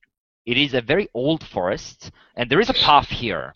It is not necessarily a road or anything, but there's definitely a path that's been used quite frequently to travel to and fro between the two settlements. Basically, the people of the hunting villages have cut down all the trees, and yeah, it's basically about a maybe 3-yard wide pathway, and it is leading into the forest. And the canopy of the trees, however, closes up overhead. It's not completely, it's not like a complete cut through the forest. And even on this bright summer day, it is quite gloomy inside the forest. Not necessarily in a negative way. It is quite lovely in some ways. It is dark. There's rich green color of all the different shades of green and sort of brown all around you. And it is quite lovely, quite cool and lovely underneath the canopy of the trees. The hunters themselves are moving along quietly without much talking, just a few words here and there, about maybe, I don't know, 30 or 40 feet ahead of you. And they're just basically keeping to the path, so you shouldn't really have any trouble following them. You can see, those of you who have survival proficiencies, glancing around here and there, you do see a few tracks every now and then. So there's definitely quite a few animals in the area. You can also see birds singing in the trees, a few squirrels jumping up and down, a marten moving through over one of the branches, disappearing on the other. And somewhere deep above you, you can hear the hunting cry of a bloodhawk hidden by the canopy of the trees. And you follow the hunters for a good maybe like 2.5, 3 hours or so. And then you come onto a large clearing where stands another settlement, slightly smaller than the one you've seen, but also surrounded by a very sturdy-looking wooden wall. And there's a few small fields seems to surrounding the village, but most of them look a little bit neglected and barren. And the hunters turn towards you, and they just give you nods and say, "Well, then, I guess this is where we part. If you're looking to travel to Owl Lake, head that direction through the forests. If you walk for about 2 or 3 hours, you should find a small stream that you can follow for another couple hours or so. Just try to keep heading in that direction. Don't let yourself be turned around or take any shortcuts or whatever. And Yeah. you should be out. I guess. You should be out of the forest by nightfall. All right, Okay. thank you. Keep your wits about you. There's quite a few dangerous creatures here. Oh yeah, I heard. They usually shy away from attacking a large group, but those horses you have with you, they might prove too juicy a target. We'll keep a watchful eye. All right then. Well, good luck then. Take May care. Fenrir guide your steps. Thank you. Yeah. And they turn. Climb down off the horse and. Okay, you walk past the settlement and you enter the forest. And you leave the settlement behind. It disappears from view rather quickly amongst the dense bushes and the trees. Right, so we'll just keep heading in that direction then. Okay. I imagine it gets denser. Yes. Really As soon as you are a couple 100 feet into the forest, it is quite dense. You have to actively be looking for, unless you want to cut your way through, which would obviously take very long, you have to actively look basically for pathways to lead the horses through. If it was just you, and not too big backpack, without like any heavy encumbrance or anything, it shouldn't be too big of a problem, even though this is still a fairly dense forest. But with the horses, it becomes quite a bit more tricky. I also want to just mention that we should walk on the outside of the horses, like in a sort of in a quarter Okay. square So, circle around the horses, like. okay, so you're walking like 2 and 2, Yeah. more or less. Sure. Okay. So who's basically taking lead? Who's leading you? Who's deciding the path you're taking? Well, I think that should be That Karga. would be me. All right. So Karga, give me a survival check then. Or whoever has survival. Okay. 13. Not too bad. After you maybe lose a little bit of time, but after a few hours, you manage to find that little stream that the hunter was talking about, and you manage to follow it. And as the sun is slowly skirting towards noon and then dipping over into the afternoon as you keep walking through the forest. Give me survival checks. All of Both. us. Sorry, not survival, perception. Perception. Okay. 9. Hey. My survival and perception are the same, so. Okay. Should be a. Where is it? 9. Okay. Karga. My passive perception's 18. What? Your passive perception is 18? Oh, you have the it's alert. observant, yeah. Okay, that's good to know. Okay. Let's see. Okay, so,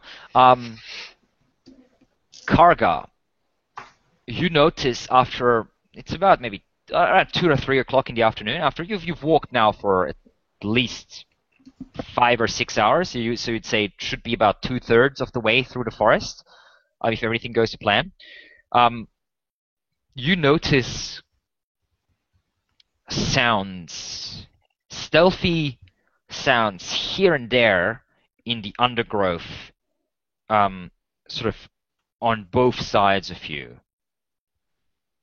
It's like you keep walking and just sharpen your ears a little bit, listen out for it, and every now and then you can hear a slight rustling that's keeping up with you. On both sides, in fact. It's not very loud, so whoever this is, or whatever this is, it knows how to move silently quite well, and they, or it, is definitely staying out of sight. The rustling isn't very far away, but it's at least 20, 30 feet to your side, sort of. I tell Do you them tell that me about this, following Karga? us. Yeah. I- Something. I go stealth. Sorry, Emma, what was that? I didn't catch No, what you were saying. I tell the group that some things is following us. Plural. Alright, I cast Mage Armor myself immediately. Okay. Draw my sword, I guess. I'm being flashy here with my sword. Okay. Everyone's doing something else. Okay. And Xander, you want to go stealth, you say? Like, how do you want to go stealth? Oh, sorry. I'll just. Sorry for interrupting as well. I guess I'll just like duck into a bush. Leave your horse. And Yeah, that's the thing. That's the thing. Yeah. You can't stealth with your horse. So I'll- if you want to stealth, If you Oh, hand it yeah. off to me or Horse. something, if you yeah, need to. But I hand it off to someone and just duck into the underbrush and try and find the shadows. okay. And so you stop. You come. The travel group comes to a halt. Is that right? yeah, we'll stop Okay. and All right. be looking around a little bit. Okay. Xander, give me a stealth check as you're ducking into the foliage. You want to go left or right? I guess I imagined myself walking on the right side, so I'll go to the right. All right. Okay, you are 15. gone with a slight rustle. You disappear in the bush. But you want to stay close or move a little bit away from the group. I'll say, I'll say kind of 10 meters away, 10 feet, So I guess. okay, 10 feet or 10 meters? That's quite different. Oh, sorry. Yeah. 10. 10 meters, sorry. So 30 feet. Okay, so you move your full 30 feet into the bush. Okay, Okay. wow. So you can now you just saw Xander disappearing to your right and gone. Okay.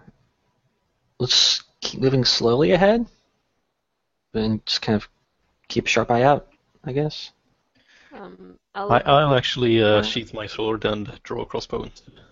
Okay. I cast Pretty Flame and just keep it in my hand so I can lob Okay. it at something, because animals doesn't tend to like fire. Okay. That's good.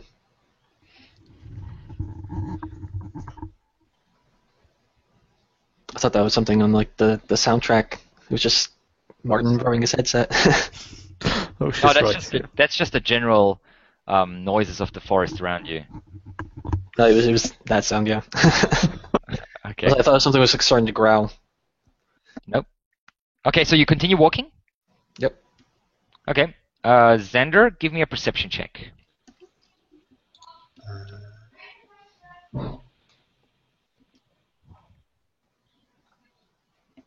I assume you're keeping up with the group. Yeah, I'm moving kind of parallel to them. Okay. 5. Oh, I walk into the tree. So, you're stealthing, keeping an eye on the group to your left. You can just barely see them amongst the trees, not very well. You could just catch a sight of a horse's back and such every now and then. And you walk for a few minutes or so, and then you hear a slight rustle in front of you.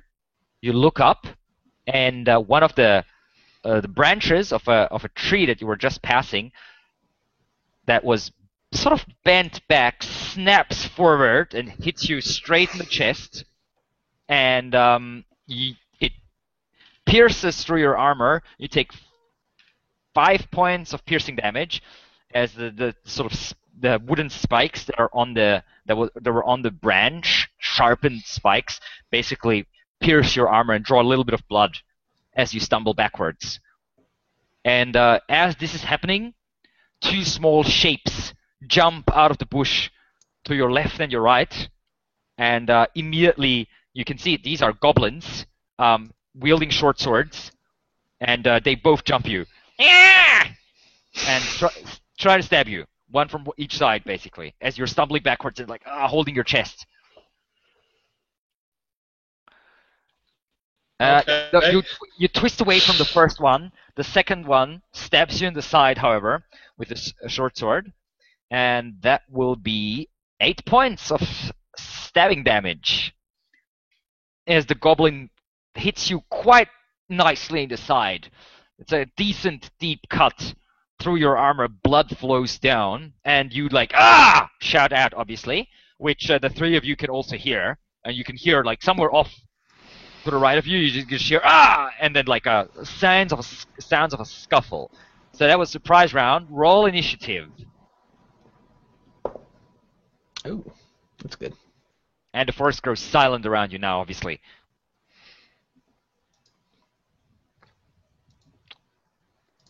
Where? There. Nice. Not so nice. Oi. Minus 1 to initiative. Yeah. I've got 15. All right. So we have. Uh,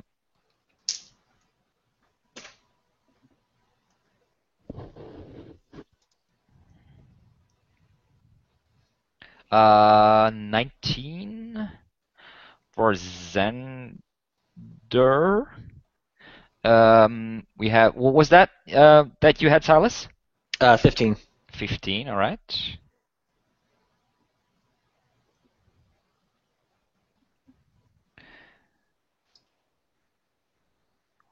Okay, so Xander, you're up. I will go at one of them with my rapier. Okay. The one between me and the group. Okay. I guess if I went right, he's on my left, I guess. Yes, exactly. So you draw out your rapier, stab at the goblin, but he It's a 13. Twists out a small wooden shield and deflects your blow as the rapier just cuts across his shield. Yeah, they are not nasty. Okay. They're quick little buggers. I'm gonna disengage and run towards the group. Okay, so you Right. duck, you stab at the goblin, he stumbles backwards a little bit, you use that chance, just sprint for it. Give me a dexterity check. As you're running through rather thick bushes and such. Yeah, basically a saving throw. A dexterity saving throw. Actually, acrobatics. That would be acrobatics check. Acrobatics. Yes. Easy game. 17. 17. Yeah, that's without any problems. You push and leap over a bush and come out running. Yeah, reach the party at the end of your turn, basically. Goblins! and like clutch my wounds and just hide. Yeah, you can see Or there's kind a of not hide, but cut on his side that's bleeding. It's not deadly, like a mortal wound by any means, but it's a decent cut. Silas, you're up. Okay. I can see the goblins now. No, you cannot. Or can't see them at all. Shit. Nope. The, Okay. the bushes and such is so thick you can barely see about 15 feet, maybe. Everything beyond Okay. that is just green and brown. Shite. What are you doing? He said goblins. Yeah, When he- Xander came running from your right side. Xander came out running Okay. from the bushes and was shouting goblins. Where at the edge of where I can see, right before it's just like all brush, I'm just gonna cast grease on the ground right there, like from the direction that he just came running from. All right. Yep. So I'll just drop a grease there and All right. see what may. Okay. Goblin's turn. Everything's quiet around you in the forests. No goblins to be seen. God damn it. Kalifos. Can I just like perception check to see if I see them or something? Sure. Let's see. You hold your breath, your devilish eyes trying to pierce the undergrowth. 13. Nope, you do not see a single goblin. Okay, well I'm just gonna train my crossbow around. Okay, just holding your crossbow. Yeah. But nothing to be seen. Karga. I would also like to perception check and Sure. throw my fire whether I see something or not. Okay. There's perception. Same. Nope. I will No goblins to be seen. throw my produce flame in the general direction of the where Xander came from. Okay, so you throw it hits a tree, the tree starts smoldering a little bit. The trees here are fairly damp, all in all, even though it hasn't rained for a while.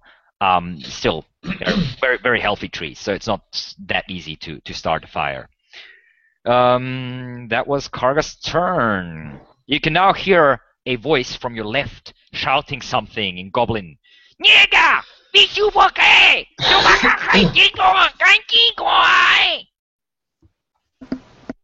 Xander, you're up. Does anyone speak goblin perchance? Does anyone do? That I would be speak very Infernal. surprising. Very I didn't even know they had a language of their Yeah. own. Yes, goblins do. Racist. I don't. So Okay, so I ask for a healing potion, if anyone has one. And I will get out my bow and hold my turn until I see a goblin. okay, so you just a short bow, notch an arrow, draw, looking around, sort of the direction you came from, basically. Yeah. All right, Yeah. Silas. I'm gonna kind of get on the other side of the horses and kind of like watch the other side. Yes, so Um, Xander came from the right side, where the two Yeah. goblins were that attacked yeah, him. so I'll move over The, to the voice, left. the voice came from the left side, however. Okay, yeah, so I'll move over on that side. I guess Okay. perception check to see if I. Yep.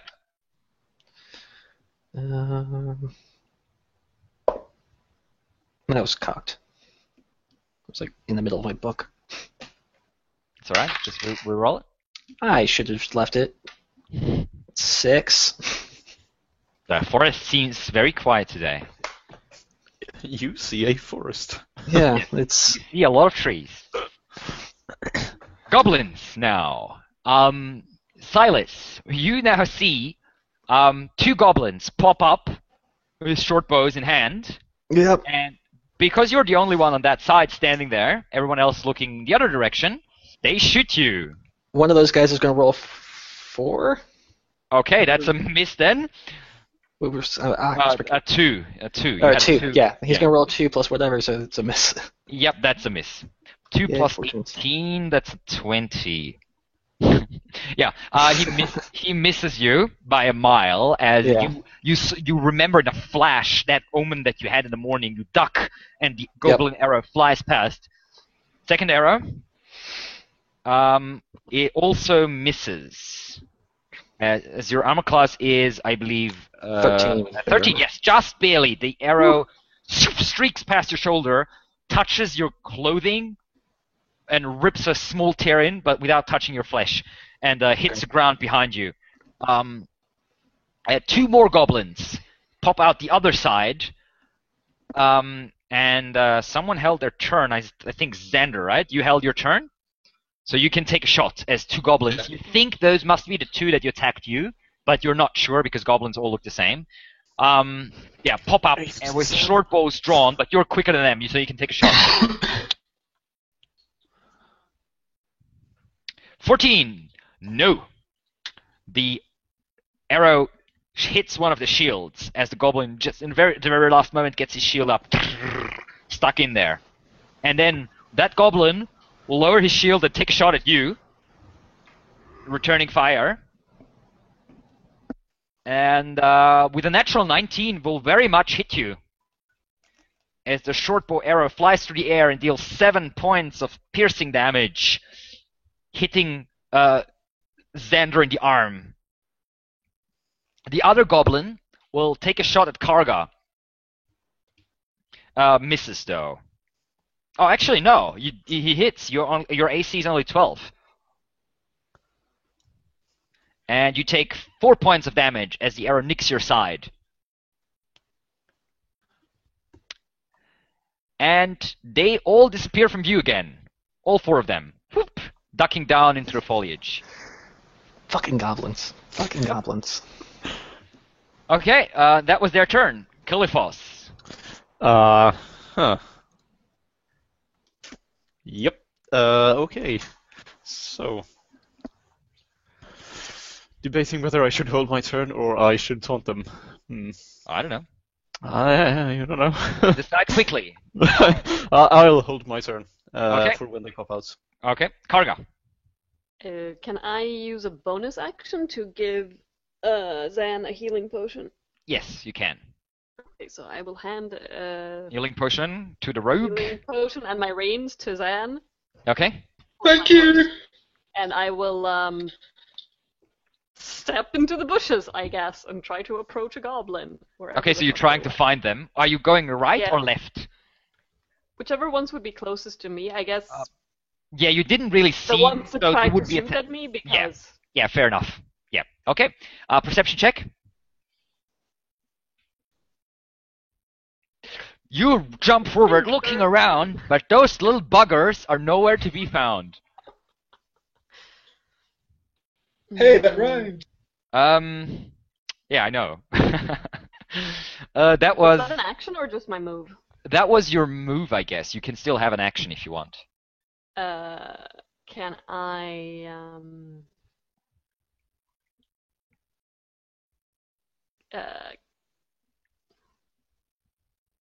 wait, is that are cantrips an action or a bonus action? Depends on the cantrip.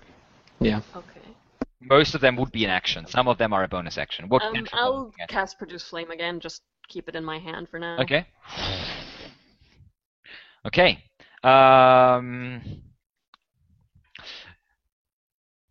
Silas, you can now see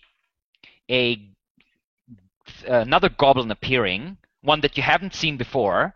He is slightly larger than the others, sort of not really muscular, more like drawn out a little bit and like lanky and long-limbed, and he has this what looks to be like a helmet made out of some sort of old like pot or something on his head. But he also wears what looks to be a rusty old chainmail armor, or chain shirt, I should say, and a shield in one hand, and a hand crossbow of all things in the other hand. And he looks around and says, "Nya, Bokakai, Chubakakayaba," and takes a shot at you. Yep. Okay. In fact, he will not take a shot at you. He will take a shot at one of the horses. God.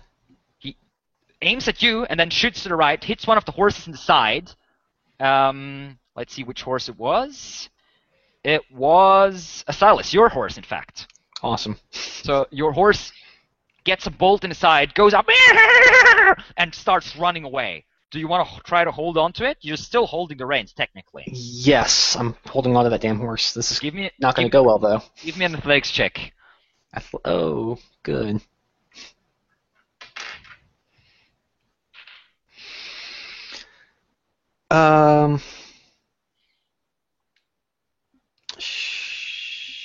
Yeah, I guess. I don't suppose I could use a reaction to assist him.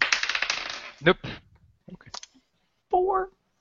Okay, the horse just nearly tears your arm out of the socket. You have to release it like, it hurts. Your muscle is pulled, and the horse starts running. Just running full speed away from the pain. Damn it. And the little goblin with the crossbow also ducks back behind a tree and disappears out of view. Zender, you're up. I will drink that very generous healing potion that I just got. 2d4 plus 2. Remove a healing potion from your inventory, please, Karga. 2d4. Yes, plus 2. As Zender regenerates 5 hit points. 5. Better than nothing, I guess. Sure is. I will. Can I see any of them now? You can try to give me a perception check. I may as well. Perception. Yep. Nope. 6. You Nothing. have no idea where they are. I'll hold my turn until they come out. Okay, so Until I see one. actually, you already used your action, so there's no point in holding your turn anymore. Oh, right. Is it not a bonus action to No, healing drink? potion. No, drinking a healing potion is an action. Just Matt Okay. rules it, house rules it that it's a bonus action, but in the Okay, fair enough. basic rules, it is an action. Okay, Right. Silas. Okay, I'm going to cast Detect Thoughts. Ooh, interesting. So, I'm going to use the feature that lets me detect where, or detect the presence of thoughts within 60 feet. Yes. presence of me. Is that a second another ability? It's a second level spell, yeah. Yeah. Let me see. Where does that say? I dropped the description in the... Yeah. I can see that. I can see that. yeah, so it's a big one. You can also use the spell to detect the presence of thinking creatures you can't see.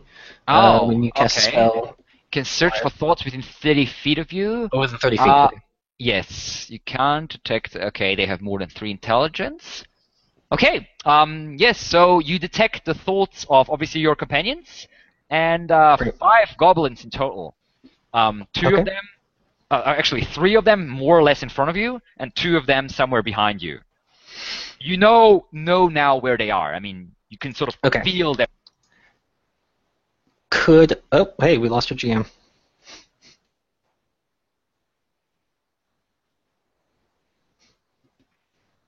Oh no. Hello. Hey, hi. I'm back. Not sure what that was. But as I said, you can now detect the goblins. You know where they are. You don't see them, but you know where they are. Do I have a good enough idea to cast Magic Missile? Well, shit, I used my action. Yes, you would have, but yeah, you used your action. But you could, yeah. Next turn. Okay. Goblins now. You can hear the goblin's voice shout it again. Nyakinga! Jaga Dajinga! And goblins pop up, and I think Kalifos, you have a readied action, right? Yep. So, what will you wish to do with that readied I action? will shoot him. I will not, apparently. you shoot at one of the two goblins that pop up, but you miss by a fair bit. The goblin is and they will return fire, aiming at your horses, all of them now.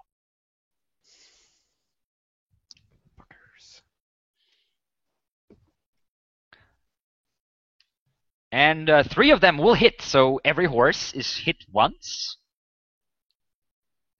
Which means that all 3 of you actually... Xander, you're holding 2 horses at the moment. I'm still holding one as well, I think. Are you? Or I took Xander's horse originally. One and Xander is holding one. Because Xander has mine and Silas has Xander's. Oh, okay. So He didn't bring the horse with him into the bushes. all right. Yes, that is true. So, Silas, you have to give me another athletics check. If you want to. I'm You don't so have to. good at this. You don't have to. You can just let the horse run. Who was the second one? Xander, you also have a horse. So athletics check from you as well. 10. God damn it, 6. Fuck. Okay, so Xander, actually, you managed to hold on to the horse. As it tries to run away, it sort of pulls you a couple feet, but you hold on to it.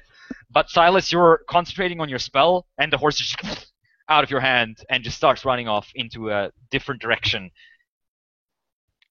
Was it roughly the same direction as my horse? No, in fact, because the arrows came from the other side, so he ran in the other direction. This is going great. They don't Okay. shoot at my horse then, do they? Yes, actually, your horse is also hit. Okay, So you athletics check, right? Yes. Yep. 21. Yeah, you hold it. Iron grip. You already No saw what horse happened escaping to from one me, of the fucker. horses. Yeah, and just like, oh, that's the riding horse. I'm not gonna let that escape, and just hold it. Okay. The horses also take damage, obviously, but they have a bunch of hit points, so they're fine for now. Kalifos, you're up. I want to use my thaumaturgy to use the create instantaneous sound and Okay. copy my voice so that it echoes, Okay. just like a half second He did after or something. Again. Yeah. And I'm just gonna start chanting gibberish in Infernal, like potato baguettes, whatever. I doubt Infernal has a word for that, but sure. Yeah, just gibberish. Doesn't have to make sense. Okay. Yeah. As an intimidation action, sort of. Yep. Okay. Give me an intimidation check. Yeah. Fuck! Goblins are just like not particularly You're impressed. the least scary tiefling ever, man. Yeah. Keep rolling awfully on intimidation. Look, I have +3 in intimidation and I never roll well. Well, then you're not scary enough, man. Just not scary enough. Anyway, as the party of level 3 characters are continuing to be cornered by challenge rating 1/4 goblins. Anyway, that was Kalifos. Karga, you're up. Same old. Try to find a goblin and try to hit it with something. Okay. He didn't say that they hid last time. They just shot our horses and then... They did. Well, actually, but you're right. I have to roll for that. Yep. Yeah. They are very well hidden, in fact. Okay. Alright. They're like tiny rogues, all of them. We could I light do the not forest see on any fire. goblin. We'll Nope. have to- No goblin to be seen, I'm afraid. Can I hold my action and chuck a flame at the Certainly. next one that pops up? Certainly you can. You can now hear the goblin leader voice again calling out, Nigaga! Nigaga Karavai! Nigaga! Xander. I can't see any of them, can I? Nope. I will. Can I just hold my turn until I see one? Then? Okay, so Please. holding your bow, and sort of looking at the horse that's standing right next to you just to make sure that you can grab it in case it starts running. Okay, Silas. I I guess I'll magic Oh, missile if I can still. you, by the way, have felt the goblin boss Mhm. disappear. So Okay, he he's seemed moved to away. have- yeah, he seemed to have removed himself from your aura, so to speak. Okay. I'm going to, if I can, cast magic missile at one of the remaining ones on my side, on the Sure. left side. Yep, the one Um, that shot at you, or actually one of the two that shot at you. Yeah, I'll do all 3 bolts at him, All right. and just burn all my spells on these damn goblins. Scary goblins. Ooh, that's good. Oh, that's real good. You That's a came dead to the goblin. wrong neighborhood. That's 10, 13. What? With 3d4? Yeah. Oh, plus 1 on each of the bolts too. Okay, wow. Okay, yeah, you could just hear ah, ah, ah, and then one of the goblins sort of falls out of a bush where the 3 magic missiles just yeah, lying on the ground. Ah, and stops moving. The other goblins are now jumping up and running away. Which means that Karga, who has a readied action, can make an attack or whatever she wants. And also, I think Xander, you also have a readied action. So you I can do, yeah. you can also take a release shot. bow. So one goblin to your left and 2 goblins to your right pop up and start running. Oh my Okay, god. the bow shot goes wide. I don't know how to actually. A ranged spell attack. So just roll a d20 and add your spell modifier. Okay.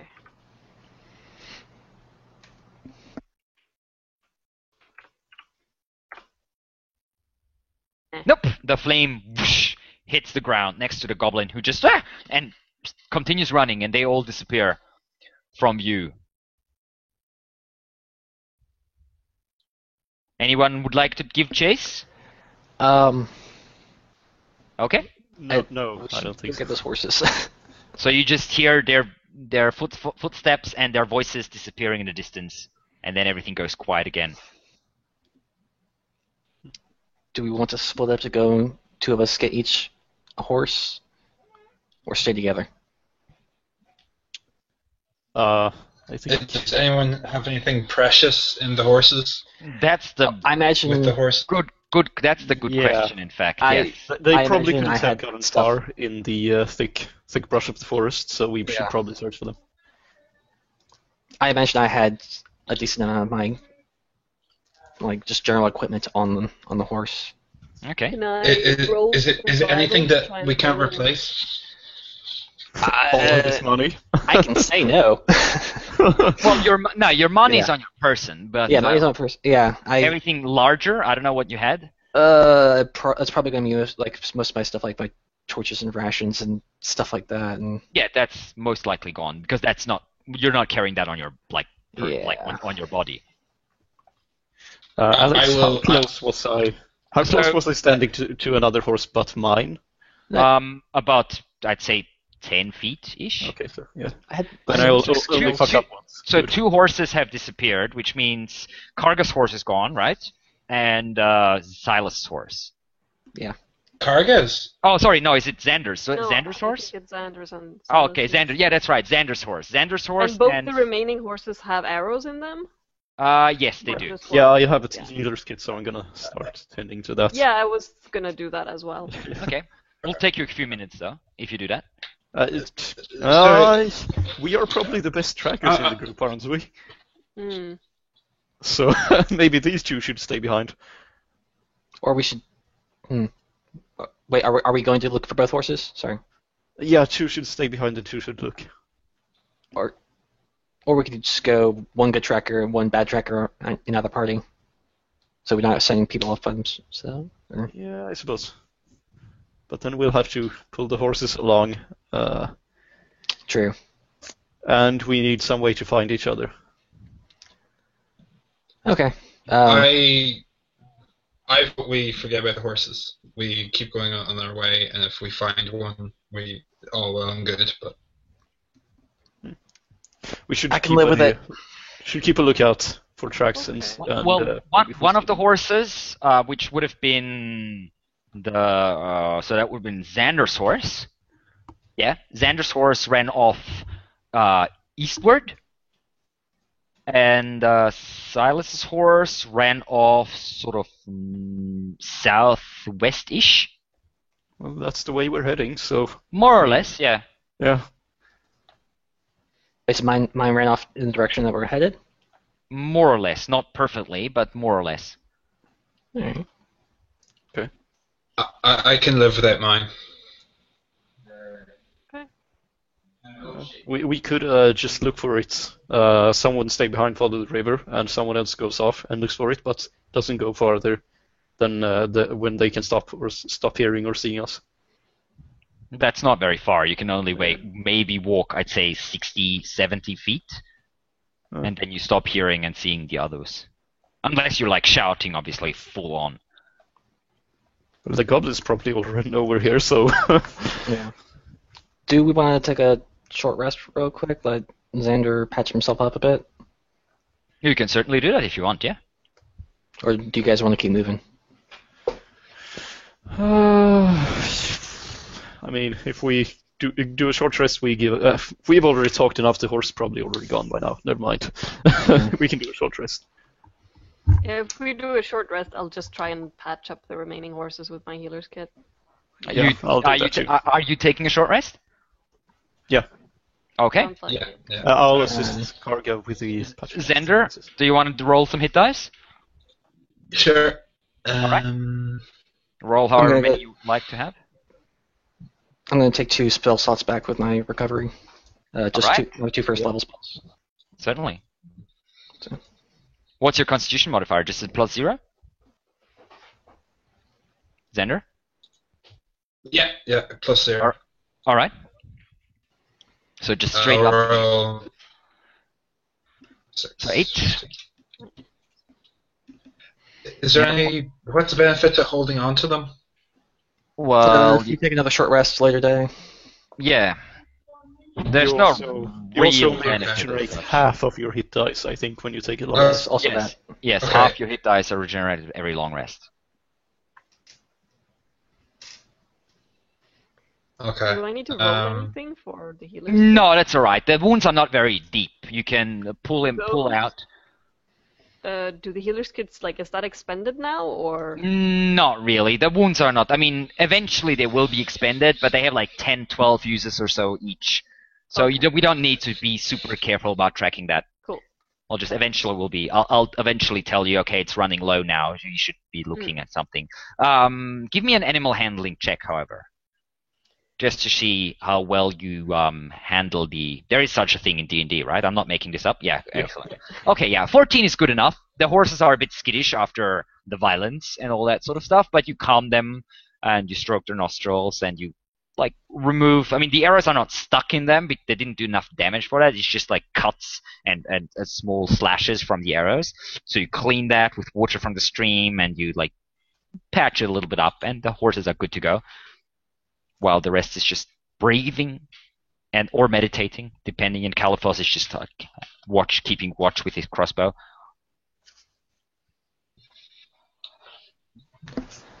Okay. Yeah. Yeah, I'll send Tom out while we're on the short rest, kind of skirting around our perimeter, where we're like a little bit past where we can see. Okay. Just still within range, then he can tell me if something's near. Okay. He doesn't report any unusual. I mean, there's a few animals nearby, but nothing. Okay. I think as we move along, I'll have him keep doing that. Okay. Trailing along with us. Okay. Have we looted the goblin? There is a dead goblin. Yes, not very far. Maybe about 20 feet away from you, in the bush. Hey, clay pots into rusty chainmail, but yeah, we'll lose him. No, this goblin. Oh, right, yeah. This goblin is just wearing like very shoddy leather armor and has like a wooden shield. And it's like 3 magic holes in his chest. Oh yeah, the chest is just like that's like 3 small craters basically in his chest where the magic missile hit him, burned flesh. So Okay. So what would you like to do next? In fact, what we'll do next is we'll have a short rest of ourselves, I'll have Okay. a 5 minute break, and I'll see you all of you guys back in 5 minutes.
Well, that was fun.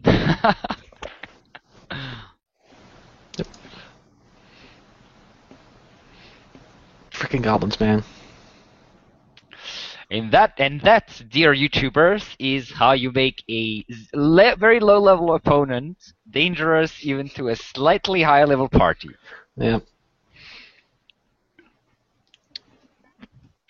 Use the Giving terrain. them basically infinite places to hide is... Yeah, thick forests and the Yeah. nimble escape bonus action hide is very strong in the right circumstances. Goblins can be quite dangerous. Don't go onto their turf. That's the lesson you should be learning. Yeah.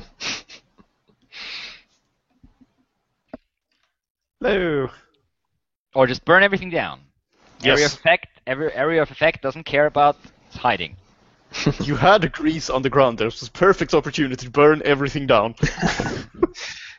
It depends on if RGM lets the grease spell be flammable or not, I guess. But...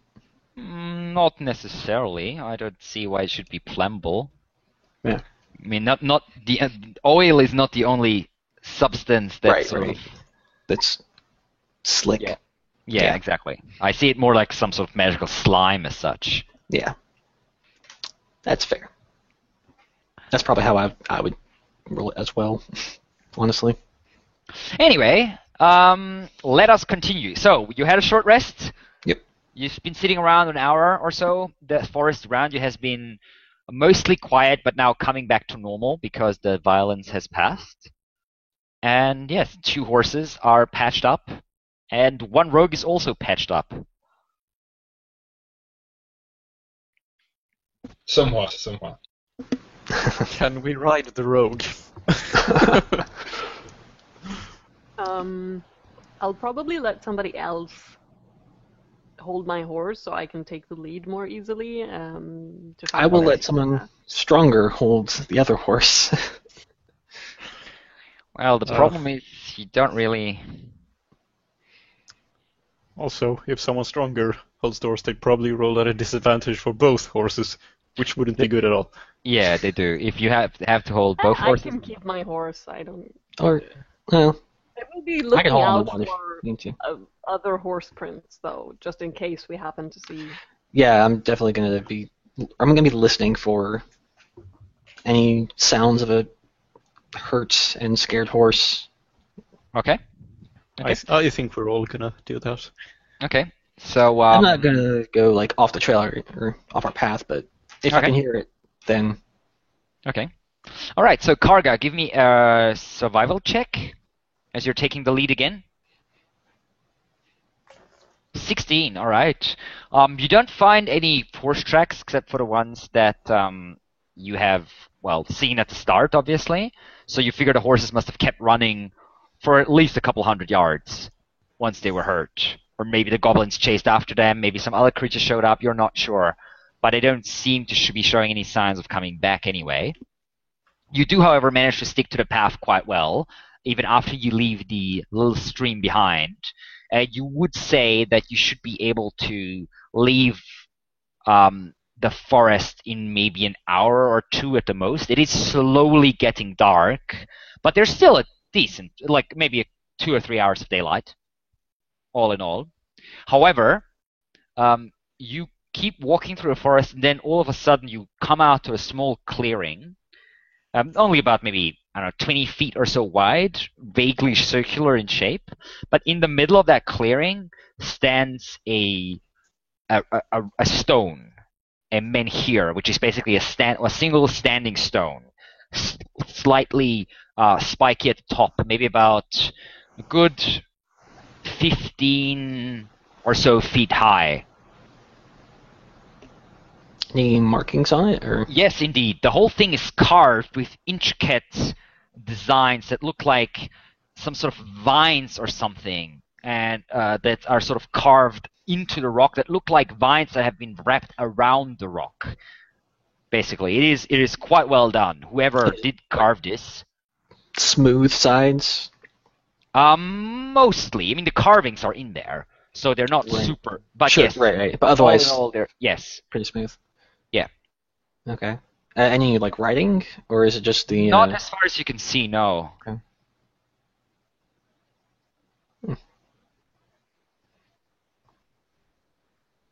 Nothing else in the clearing alongside it? Just that. Just There's a few small bushes, but only a few. Can I And do there's an no Arcana vines or check on anything. the, Yep, certainly. Yeah.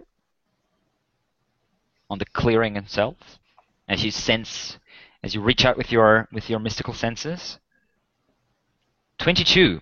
This is a place of strong natural energy, and you think that the stone itself is marking some sort of ley line or something. One of the many powerful lines of magic that are just running through the ground, like the natural magics, basically.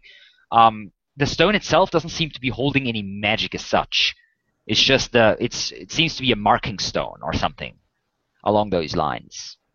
The Okay. power itself is not threatening at all. It's just a place where the natural magic of the world is strong. all right. A nice little touristy sightseeing thing, I guess, and we'll head on. I wonder what would happen Unless if you else- cast magic in close proximity to it. Yeah. Oh. Hmm.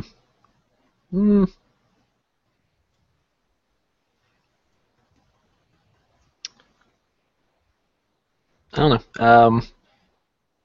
I guess I'll roll like an investigation, see if I can pull like any motif or anything from the pattern, see if there's any Certainly. sort of greater meaning to it. Or... So, are you approaching it, or are you just looking from the distance, from the edge of the clearing?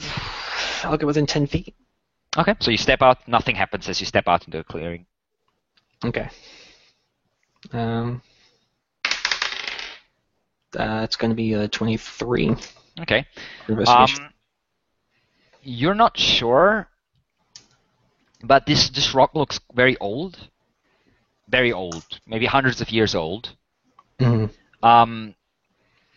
And you're pretty sure it hasn't been carved by humans. Okay. The traces of chiseling and such that you can see. So this hasn't been like magically carved. This has been carved by hand, and whoever carved it was extremely skillful. The carvings themselves look nearly lifelike, and the chiseling itself, and such, as you look at it, the tools used here were way too large for a human. So giants. Maybe, yes. Clearly giants. All right. The hunter did mention something about the giants carving stones. So. Oh yeah. Oddly spiritual little monument for giants. Okay. You don't know much about giants, but it does strike you as a little odd. Generally, giants are more associated with like brutish force, plundering, ravaging hordes, or not hordes necessarily, but plundering, ravaging bands. I would almost expect this more from dwarves than giants, but Yeah, indeed, it has a apparently little. there's no dwarves on this island, so or very few. Yeah, it has a little bit of a dwarvish quality in some ways, but it is more artistic. Like dwarves do not tend to use natural objects in their carvings and such as much. They go more for geometric patterns and such, more artificial in a way, I guess. Yeah. But Very even though angles. yeah, exactly. That this looks it would look in a weird way like elven craftsmanship done by a dwarf. In a way. That's quite evocative, actually. Yeah. Okay. But yeah, there's like no theme or anything I can pull from it other than just nature. Yeah, pretty much. Okay. All right. To Owl Lake, All right. I guess. You can continue on for a good hour or so, and then you can see in front of you the tree line is getting thinner. Trees are standing a bit further apart. You press on, and you can see stronger daylight shimmering through, and you realize the edge of the forest must be only a couple 100 yards in front of you.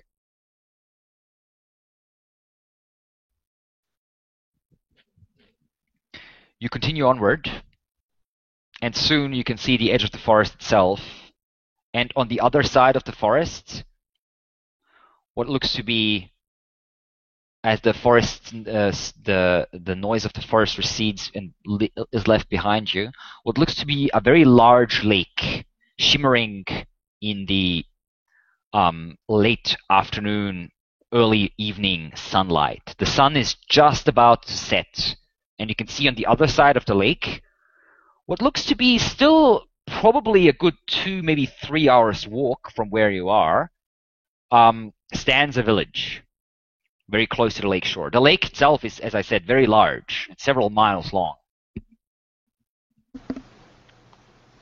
Big lake. Yes. Hey, you said it's approaching dusk now? Yeah, it is pretty much dusk at the moment. Okay. Yeah. It will be dark in about half an hour, maybe.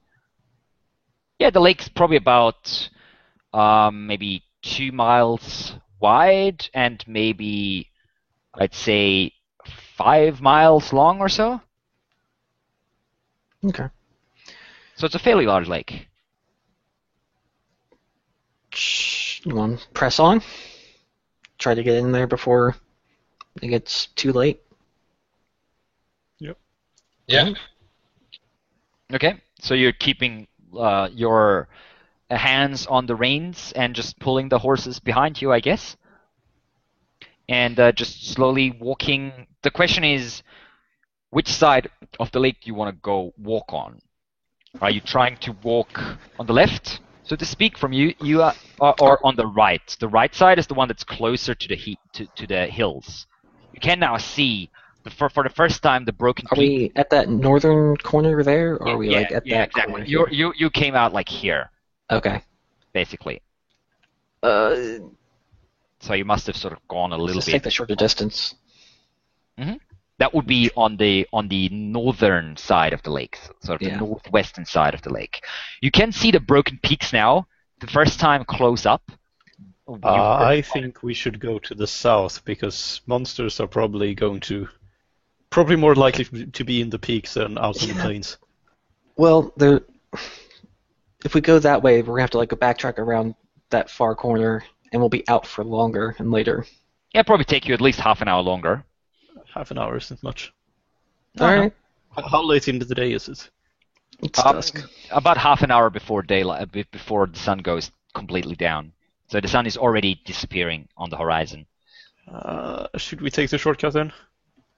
Risk the monster hopping on us? Oh, you won't make it before sundown. Okay, The well, in that village case, whatever. It's a good 2-hour walk or so away from you at the moment. In that case, whatever. Probably. So we'll go south. Okay, so you skirt around the lake and follow its southern edge pretty much. You can see, as I said, the broken peaks. They seem very barren from the distance. You can see cliffs and rocks, brown and gray, but very little vegetation.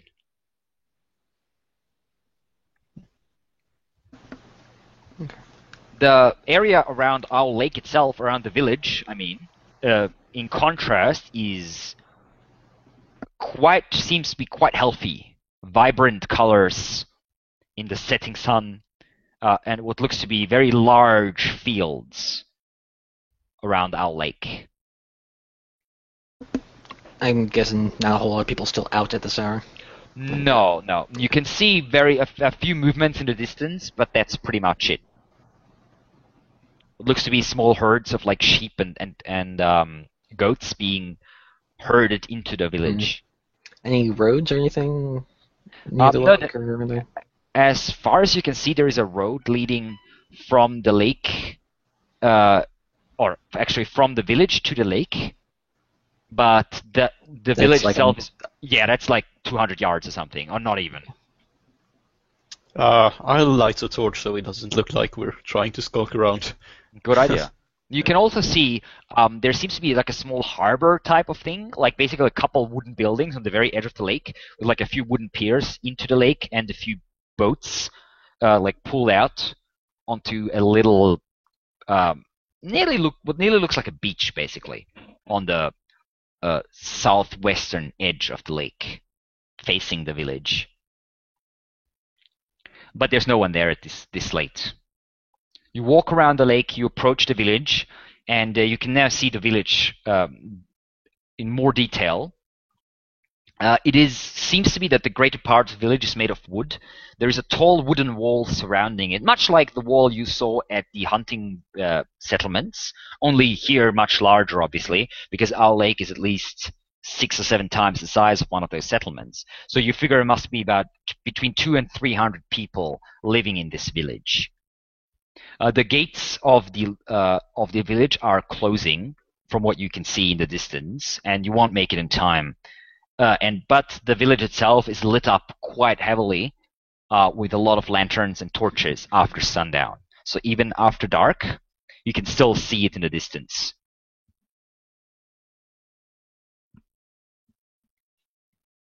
And yeah, you approach the village. Let's find an inn, if there is one, I guess. We're not inside yet, are we? The gates are closed. No. Oh, well, The gates are already closed, yeah. let's see if we can get them open. Okay. Yeah, You like approach, Asking someone, not just breaking in. yeah, you approach the walls. You can see a man with a spear standing on top of the wall above the gate, and he shouts out over to you, "Hey, welcome!" Hello. I say, ho, night watchman. We seek shelter for the night. Where are you coming from? Thornshire? Uh, Yes. Yeah, From Thornshire. Thornshire. Oh, you came a long way then. Did you come out through the forest? Yeah. We We took the made a shortcut through the mistake. forest. Sorry, what was that? Nothing. We came made a through the forest. mistake. We went through the forest. Oh, well, did you have trouble? Mm-hmm. Just a bit. All right, well, the forest is dangerous. Just wait a moment. I'll gather a couple of the lads and we'll open the gates. Be careful. Thanks. There's a monster roaming around, some sort of flying beast. That's actually why we are here. What? Never mind. We'll take it us later. All right, just give me a moment. He disappears from view. This is some Monty Python shit. I fought in your general direction. What? You wait, and you obviously keep approaching the gate, and the gate opens, and you can see four men standing there. In fact, 3 humans and a halfling, all carrying sort of spears and short bows.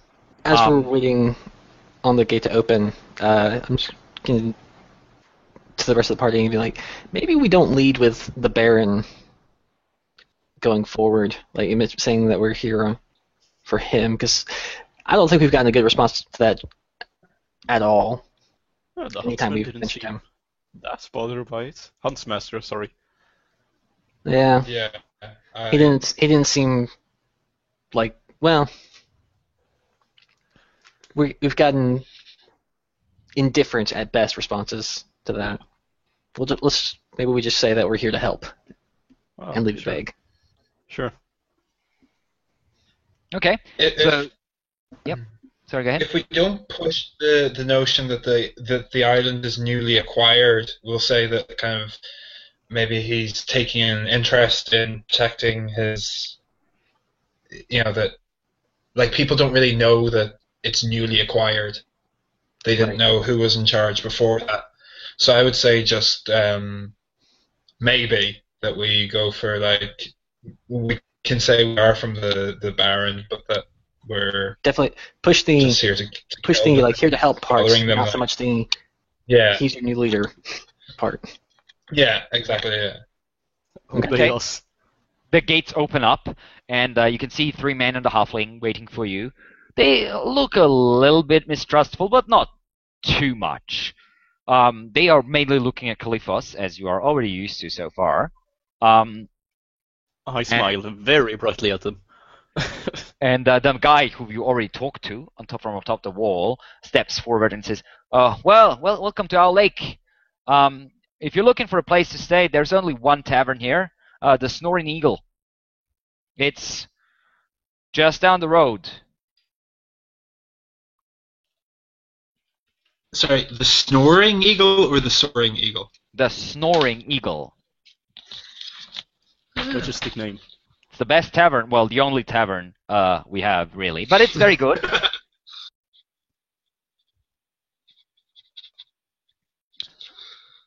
Thanks for that.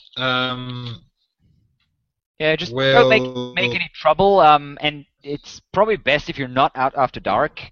There are, well, as I said, there's a monster around. It hasn't struck the village yet, but some of us think that it's only a matter of time. Better it doesn't catch you out in the streets. How close to the town has the creature been sighted? Oh, very close. The last attack was only about maybe 100 yards from the walls. Huh. Actually, the monster is why we are here. We're seeking it. They look at each other. The halfling's like, "What? You're looking for the monster? We want to kill it. Oh, you're some sort of monster hunters, are you?" Sorta.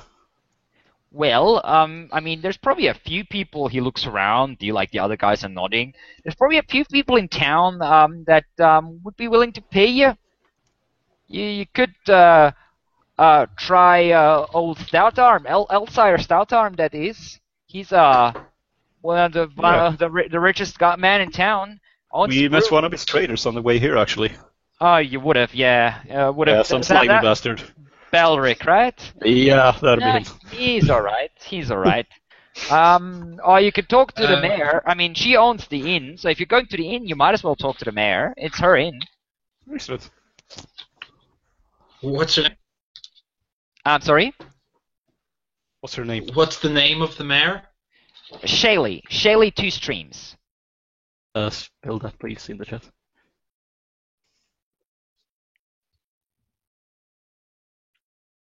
And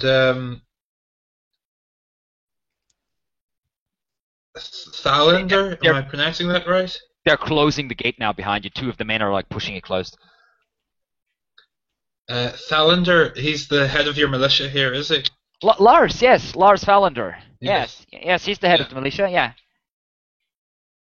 Okay. We may speak to him as well. Well, if you're looking for him, he's probably at the militia building. That's just over there. He points at the large building, only about 3 or 4 houses away.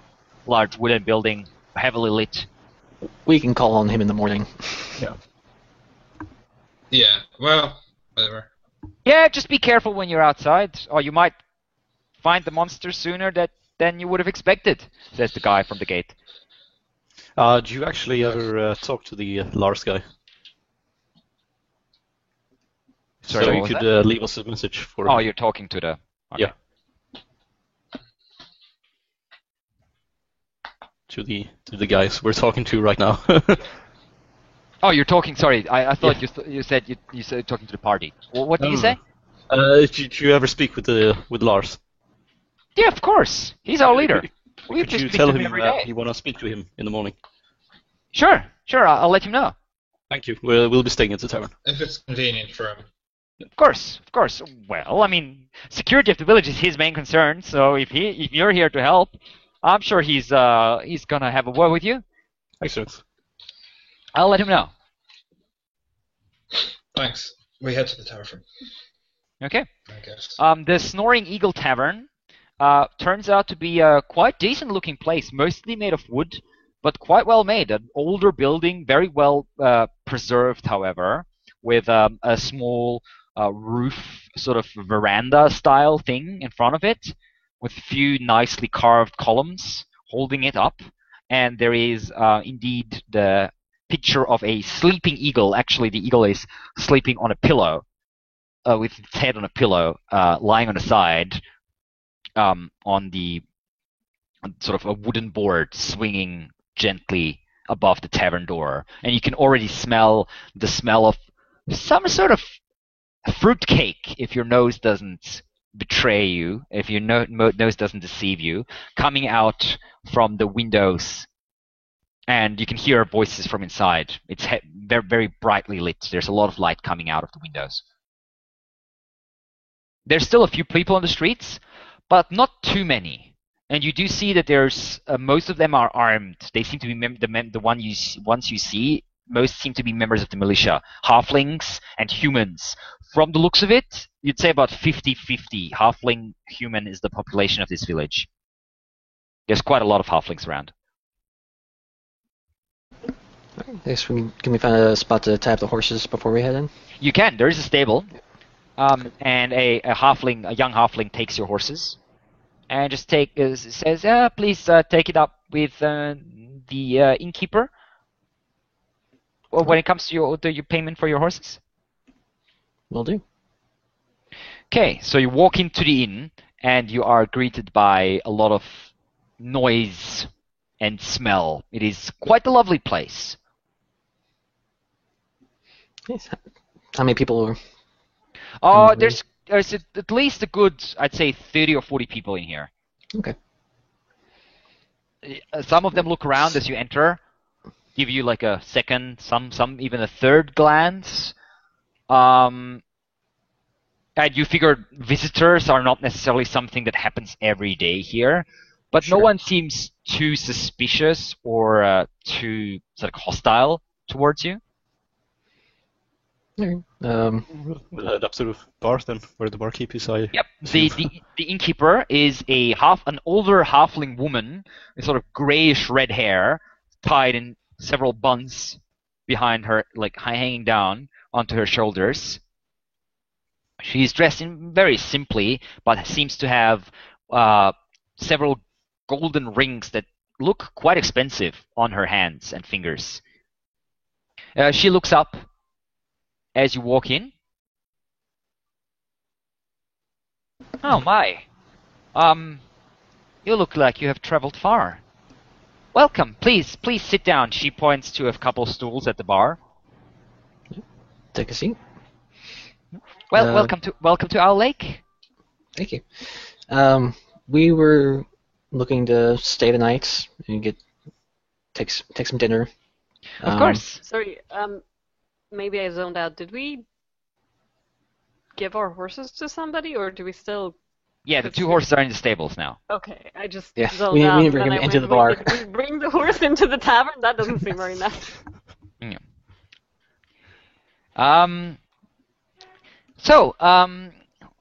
You said rooms, yes? How many rooms would you require? Just want to do 2 rooms and 2 beds each, if possible, I guess. Certainly. Cool. We have Is that good we with have- you guys? Yeah, we have 3 rooms available at the moment. That will be quite fine. And the dinner, I assume? Yes, And- please. Yeah. We have a And lovely... the snack now, if you... Oh, dinner is already ready. Yeah, it's well after like dark. on tonight. Yeah. We have a lovely shepherd's pie. Also, we stabled our horses outside. 2 of Oh, them. that is fine. 2 Yeah, 2 horses. Yes. All right. So dinner, breakfast, the room, and 2 horses. Mhm. That would be 2.5 gold.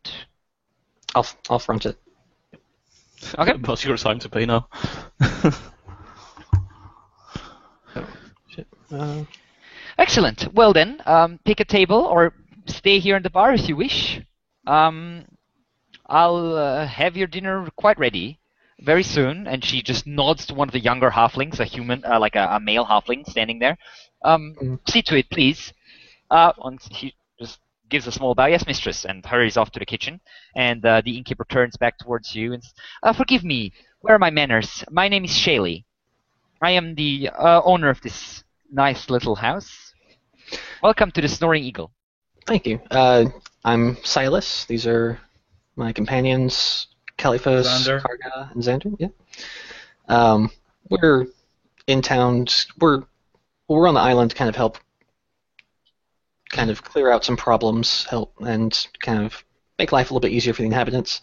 Oh, We're really? here in Owl Lake, hunting a certain flying creature that you seem to have been having some trouble with.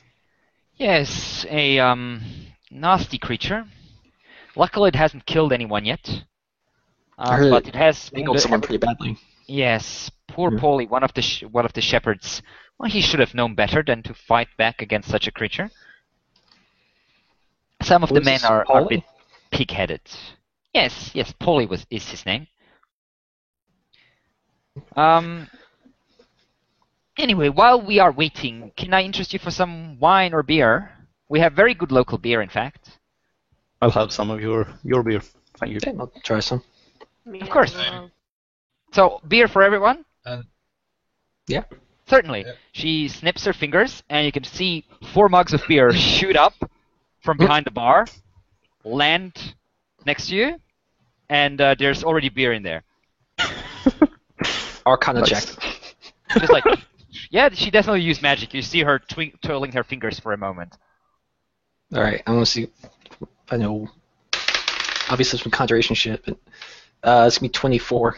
Yes, conjuration magic. Yeah. She seems a sorcerer, you'd say. By the way, she in the way she's acting her magic, she doesn't look It's like just like a wizard. second nature to her. It's like Yeah, it's more like instinct, sort of, in Yeah. the way from what you figured. Well then, please. And she seems to be sort of looking at you, looking for your reaction, and there's a small smile on her lips. yeah. I've probably got a smile on my face too. Just like, all right. I don't address it directly, but I grin approvingly. yeah.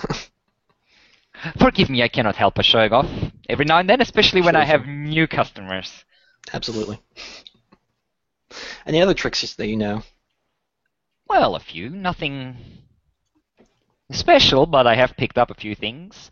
A girl has to take care of herself in these dark times, yes? Sure. Anyway, No. you said I drink up to my hands. you would be interested in hunting this creature down. Then we should Very probably good, yeah. talk. I assume you are not here to do it for free, yes? We would appreciate compensation. Yes. Well, she gestures, and one of the bar stools sort of shoots over next to her. She sits down on it. It's a fair bit higher than she was just a moment ago.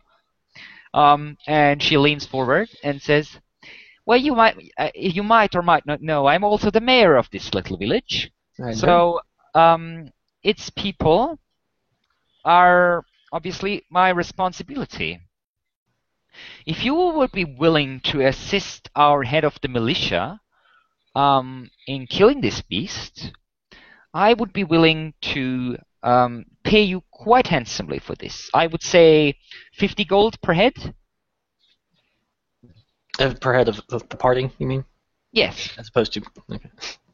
Well, the creature only has one head, and That's, I hope well, it is I hope only. it only has one head. Well, I Suddenly hope, we all grow 3 heads. I hope it is only one creature. I guess there is the chance that it could be several creatures, but I hope not. But yes, okay, so 50 gold for each of us if we Yes. destroy the beast. Yes. Mm. We have a very, very capable captain of the militia. He has, as far as I am informed, already tracked the beast down to its lair. Really? Yes. He is a quite experienced tracker. I mean, he tracked a flying creature. Yeah, That's quite impressive, in my opinion. Anyway, I'm sure he will tell you all this himself. He has obviously more information than I have. But yes, sadly, it is hard to reach. The beast's lair is up in the Broken Peaks, and I don't know if you know, but it's a very dangerous place. Broken Peaks. We've heard some tales. Yes, well, How they're far not. into the peaks is the Oh, lair? I am not sure, but it is a fair distance. A few hours of travel. Okay. Anyway, you best talk to our head of militia then. We've for already about it. scheduled a meeting with him, actually. Oh, that is very good. You work fast.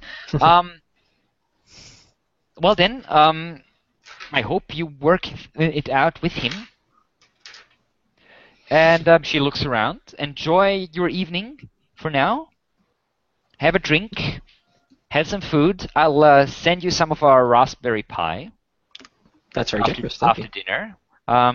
Oh, you need your strength if you are to tackle this beast. The quicker you and Falander kill it, the less chance that any of the people here are hurt even more or killed. May the gods protect us from that. Anyway, When was the last time there was an attack? last night, I believe. Last dusk, I should say. Where And was when was the the left previous one? Sorry. I'm sorry. where did that attack take place? How close was it to him? I am not certain. A few hundred. It was one of our shepherds heading back. He had some members of the militia with him, but the beast doesn't seem to be afraid much. It scooped down, grabbed a sheep, and shot some of its terrible darts at the people, and flew off with the sheep. Lucky no one was too badly injured. One of the men had to have one of the darts removed from his shoulder, but the creature's getting bolder. Would you, do you know how it looks like? Well, it's furry. It has wings. It has spikes made of some sort of bone on its tail that it can shoot off. Okay. Yeah, that's definitely a manticore. Yeah. Yes, I believe that's what the creatures are called. Yeah. Okay, well, thank you. I just... Anyway. You were asking. Enjoy your evening. If you need anything, you know where to find me. I'll be here, behind the bar. All right, thank you very much. So good news, not a chimera. Yep.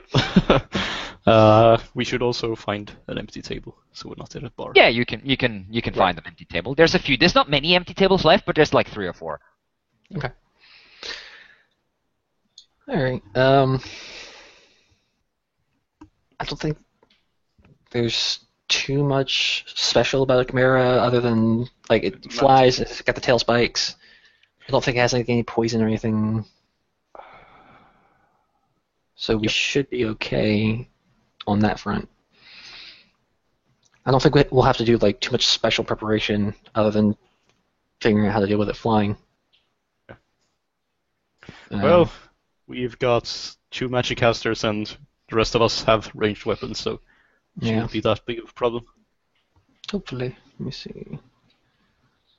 Do your Karga have anything that can take something down, keep an animal grasping vines, or... I have chains if they get down to the ground, actually. That might be a good plan. Tasha's Hideous Laughter might be able to incapacitate it. If it's That's smart work on enough. non-humanoid. Sorry? Does that work on non-humanoid? It has to be of a certain intelligence. Some might say of 4 or higher. Unfortunately, it is not a person, so I don't believe I can do anything about it. Oh no, wait. Yeah. Yeah. If it lands, maybe I can make it stay. Yeah, if it lands, whoops. so we probably should ambush it then. Yeah. Maybe try and catch it in its lair. So Or when it's if hunting. it's in a cave or something. Like that involves going into the Broken Peaks, and that's It's true. I prefer to catch it here, and We might be able to buy a sheep off of one of the farmers, maybe, and use it as lure. Yeah. It's probably going to be a couple days before it comes back. I know you were about to ask when the second to last time it was here was. yeah, I imagine it was probably... Well, when we're talking to people, they either said Beldic or 3-4 something. attacks. Yeah, three or 4 attacks in the last 10 days. It's probably like every 2 or 3 days it'll stop by. Yeah. Which makes it sound like it's on its own. You know, that it's not feeding a nest of I'd imagine if it had like babies or something, it would be coming more often. Maybe. So. Could I roll nature checks and just see if I know like how often or like how often a manticore would need to feed itself by like if it were alone? Ooh, that's a very okay. That's yeah, a specific Sure. thing. That's a very specific check. But sure, roll. I'll just use my second portent and take that 16. Okay, and what's your nature? It should be +3, so 19. Okay. Well, I mean, you're not really certain, but a beast by the size of a manticore, which is a large creature, so like the size of a horse, slightly larger maybe, sounds about right. Maybe a sheep or a goat every 2 or 3 days to keep it fed, keep it well fed. It probably could survive on less, but yeah, if it wants to be well fed, if it has a lot, a steady enough supply, it'll feed about that. Yeah, exactly. Okay. Yeah, so it's probably by itself. You also know, however, that manticores are quite territorial, and you're surprised that it hasn't attacked like earlier. If it's only been attacking in the last couple days, then it's either new in the region or it has had some other food supply. Especially what strikes you as odd, in fact, is manticores are known to be quite sadistic, and they generally prefer like intelligent creatures as their prey, if they can have them, because they like just torturing, playing with them, basically. Yeah, torturing them. It's not so. This pattern of attack strikes you as odd in some ways. Strikes me as a desperate. Maybe. It might be starved. All right. Well. If we do any not other expect thoughts? it to come back for a few days, maybe we make a small trip to check out the lair just in case. Come back. If it seems too hard to take it there, we wait for it to get hungry. We can ask the militia captain about like how far into the peaks the lair is, and see if He that's could probably take us there himself, actually. Yeah. Yeah, the mayor said to help out the militia rather than deal with it ourselves, so perhaps we'll get some support. Yeah. All right. In fact, as you are talking, you can look up. You can see a man followed by 2 members of the militia, all dressed in leather armor, walking towards your table. Well, that was quick. The man itself is bald, very sort of slim, still muscular, and he's not the youngest necessarily. You'd say he's probably in his sort of 50s or so, but still carries himself quite well. He doesn't seem to be weak or anything. He has a longbow strapped over his shoulder and is wearing leather armor. And the leather armor has this weird color. It's like this greenish brown. It nearly looks like a wild beast's fur as such, like the colors. Is it like elvish armor? It strikes you a little bit. It's not necessarily elvish armor, maybe inspired by the design or something of elvish armor. But yeah, something along those lines. This man is by no means elven, though. He's clearly human. Yeah, he stops at the table, crosses his arms, and looks down on you, and he says, "So you're the mercenaries that came in, are you not?" We are. Greetings, Captain Thalander. We are. Just Valander or Lars is fine. No need for the captain. Fair enough, Lars. Yeah, we're here to help in any way we can with the hunting of this beast that is terrorizing you. He takes one of the chairs from a neighboring table. Excuse me, I'll need that for a moment. And the guy sitting there says, "Yeah, sure, go ahead." And he sits down, like turns the chair around, leaning with his arms on the sort of back, and his head on his arms. And he's like, well, the creature itself is a manticore. First one I'd have to deal with. Cunning creature. Quite clever. Quite careful. It's attacked us 5 times now. Over the course of the last 12 days or so. So it pretty much attacks every 2 or 3 days. So far it's heavily injured one man, injured a couple others, scared many off, and caused quite a bit of fear in the village, even though you can't maybe see it at the moment. People keep glancing up to the sky. And our animals are terrified. Obviously. So this has to end as soon as possible. We've tried to trap it twice. But both times it wasn't stupid enough to fall for the trap. This creature is clearly far beyond animal intelligence. What sort of trap did you set? Oh, well, we, an usual thing, what you would do with a wild beast. Leave one animal out. Hide a few men close by. But it didn't come down. We saw it swooping overhead. I actually heard it laughing.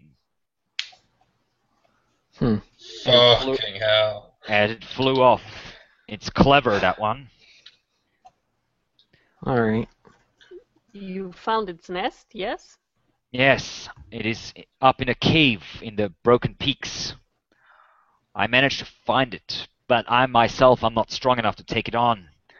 And a large group, leading a large group into the peaks, be suicide.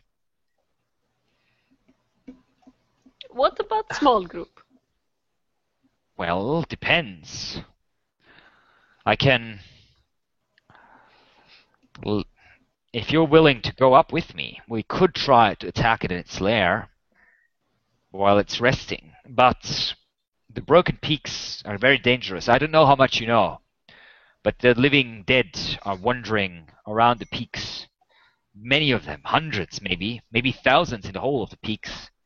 It is a whole tribe that has returned from the dead. And they can sense the living when they're close by. I don't know how they do it. How close do they have to be before they start? It's hard to know. I've mostly stayed out of the peaks. Sure. The more we are, the more chance it is for us to be sensed. And obviously, even if we managed to beat off the undead, the element of surprise would have been gone out of the window by then. I can mask a small group of individuals. But, I mean mask. Well, there are certain magical abilities that allow a small group of individuals to remain, if not perfectly unseen, but at least better suited for this sort of thing. Are you a magic user as well? Oh, well, I've picked up a few tricks in my time. I haven't always been head of the militia in this village. But my time is long past. I'm way beyond my prime.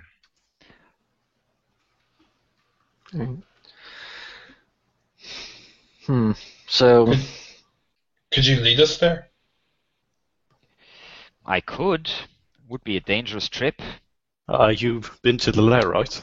Yes, I've been there. I've been How inside. does it look like, the surrounding?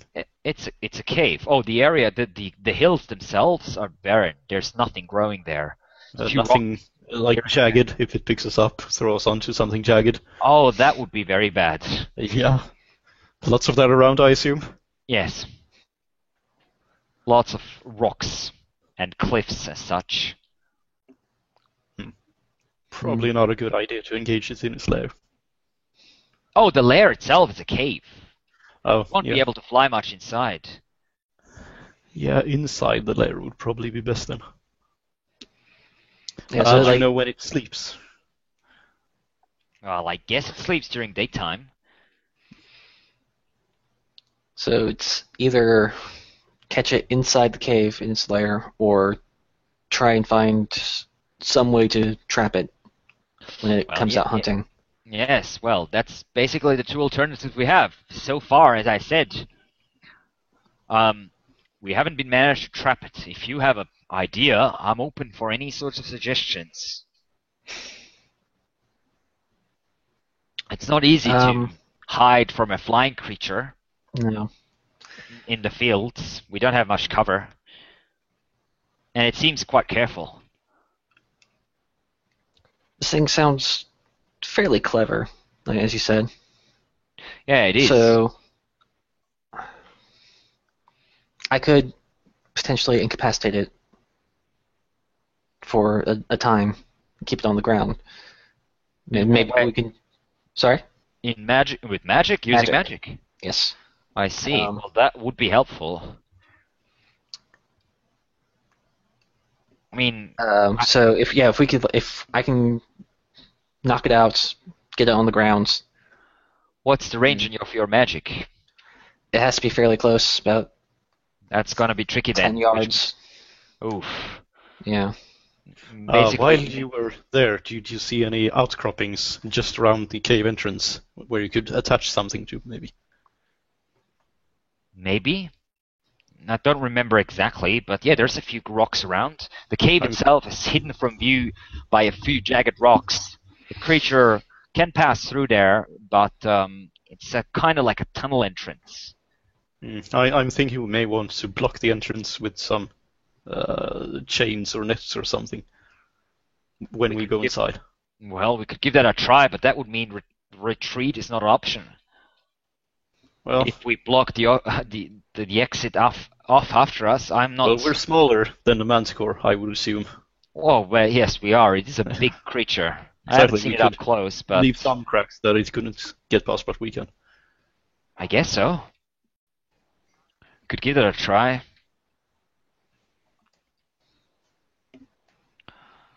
So what do you suggest? That I take you up into the hills? Yeah, I don't think we can. It doesn't seem like we can catch it. Otherwise, Well, I mean, I'm running out of tricks.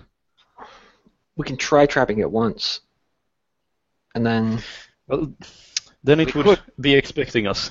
yeah. It's an intelligent creature. It would become aware of us. Possibly, yes. I'm not sure how intelligent it is, but it is cunning enough. Well, Way you said more it laughed cunning. at you, so Well, Probably. yes. contains some level of intelligence. Oh, yes, definitely. I mean, I can be sheep in field, but if it's smart, it will wonder why there's just one sheep in field. He looks at you. What do you mean? I can be sheep. She's a druid. You have not heard of this magic before? Oh, Very I see. interesting. All right. Maybe I show you. Well, I mean, I don't know if it would be helpful if it comes down, grabs you, and flies off with you. That is problem. But if it lands, maybe It doesn't Coffee really Boy land. can make it stay. So far from what we've seen, it doesn't Oh, land. how I wish we had seeming. It's scoops down. We could do a parody. We could do a tribute episode to the cow episode. Yeah, the sheep episode.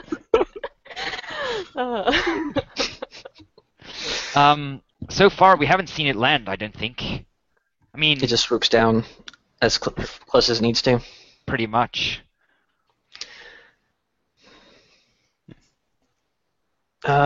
Shite. So we can go to its house.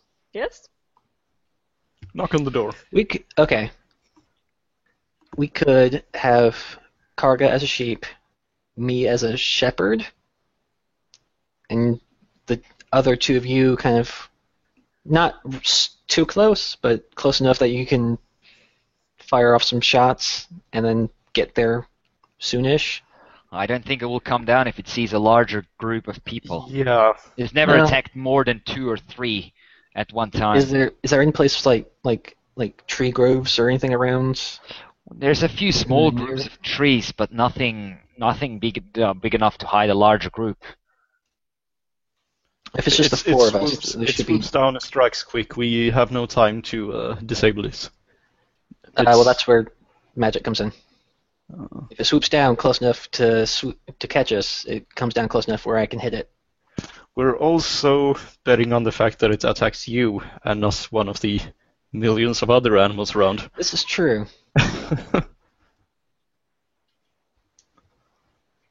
So I still think attacking at the lair is the best option. All right, I probably agree with the tiefling. that's fair. I don't like I it, agree. but honestly, still, let's get one thing straight. Can you be quiet? They can. I'm wearing I can help him. all be of quiet. this. If we attract too much attention, I mean, I can help you, as I said. If you have a leather armor, I could borrow, so I wouldn't make too much noise. Sure, I can get you one. He looks at you, mumbles something into his beard, non-existing beard, then nods and says, "Yeah, sure, I'll." Insight check. Okay. Do I? Can I see his lips to see what he Oh said? yes, you're right. You are. Yeah, you can. Yeah, he said something along those lines, like, "None of the men would probably want to wear that armor ever again," or something along that. But I laugh to myself, but I don't tell Cal. I rolled a 13 on insight. he doesn't seem particularly hostile against you or anything. Anyway, but he says, well, as I said, I can help you mask your presence a little bit, but if you're trampling around like a buffalo, it's gonna end really badly. All right. Well, Yeah. do we have any other option, really?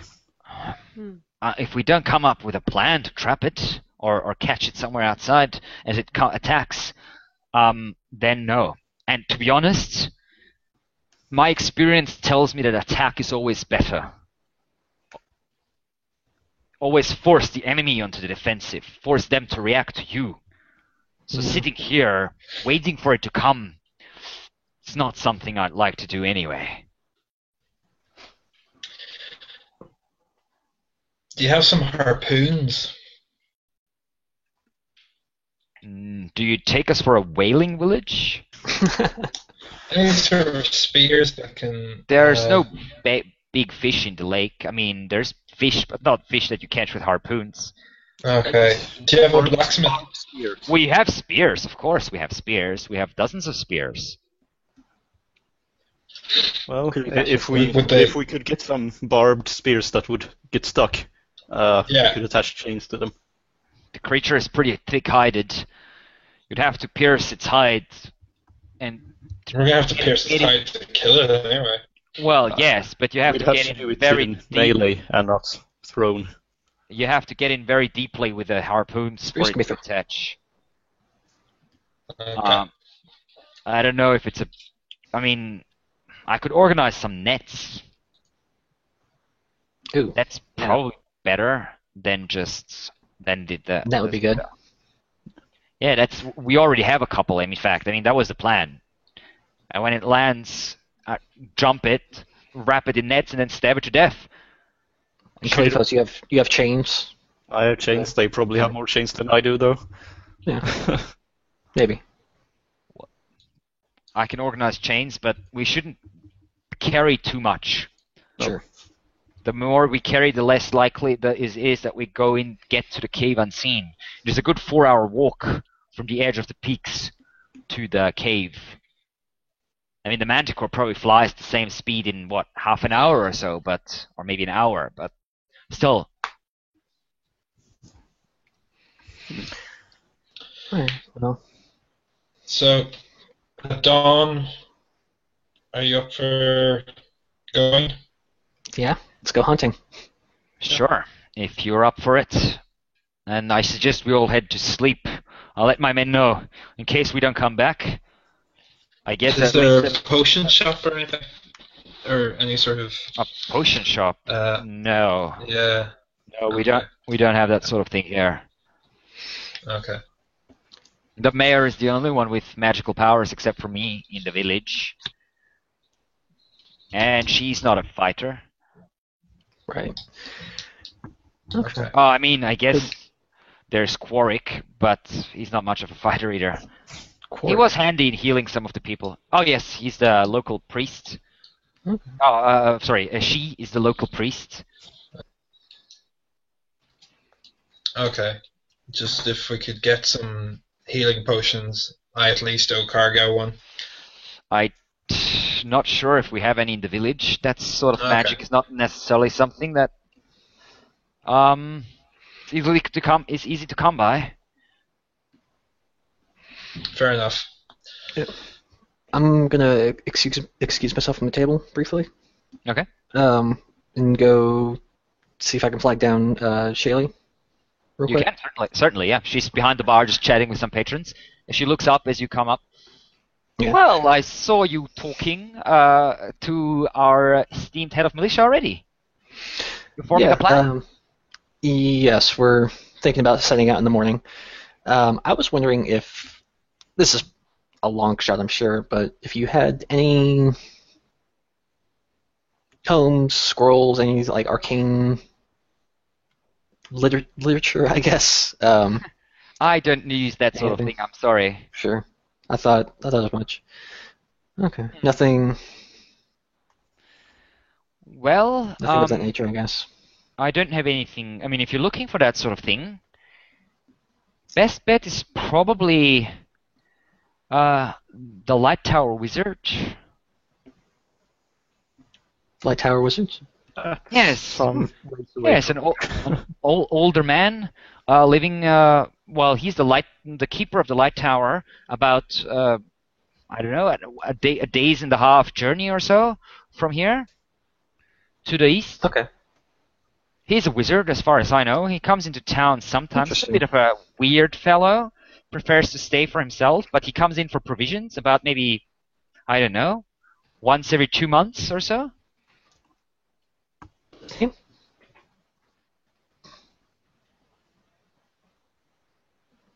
Hasn't been around for a while, though. No. I mean, but that's not unusual. Hasn't So, been. do you know his name? I don't actually know. Okay. I never talked to him directly. He just comes in, buys a few things, and goes again. As I said, he's a bit of a weird fella. Okay. Well, that's quite interesting. Thank you. You're welcome. I'll go back to the table. Okay. So Lars, yeah, just looking around and says, I guess we should all head off to bed then if we want to start early. Catch the beast around noon if we get there. That will probably be the best time. And for that, we need to head out early. We need a good hour or so to get to the peaks, and then another 4 hours if everything goes to plan. So if we head out at 7 at sunrise, we'll be there at noon, which hopefully means that the beast will be asleep. Is there anything that maybe Quark can help provide that might ward off undead specifically? Oh, well, I mean, there is holy water and such, but for that to apply that, we would have to be way too close. I'd prefer to stay out of sight of the Sure. undead. If they see us, I mean, individually they're not very strong, but there are many of them, and some of them are stronger than others. Okay.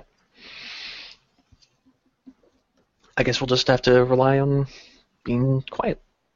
Well, yes, that is the idea.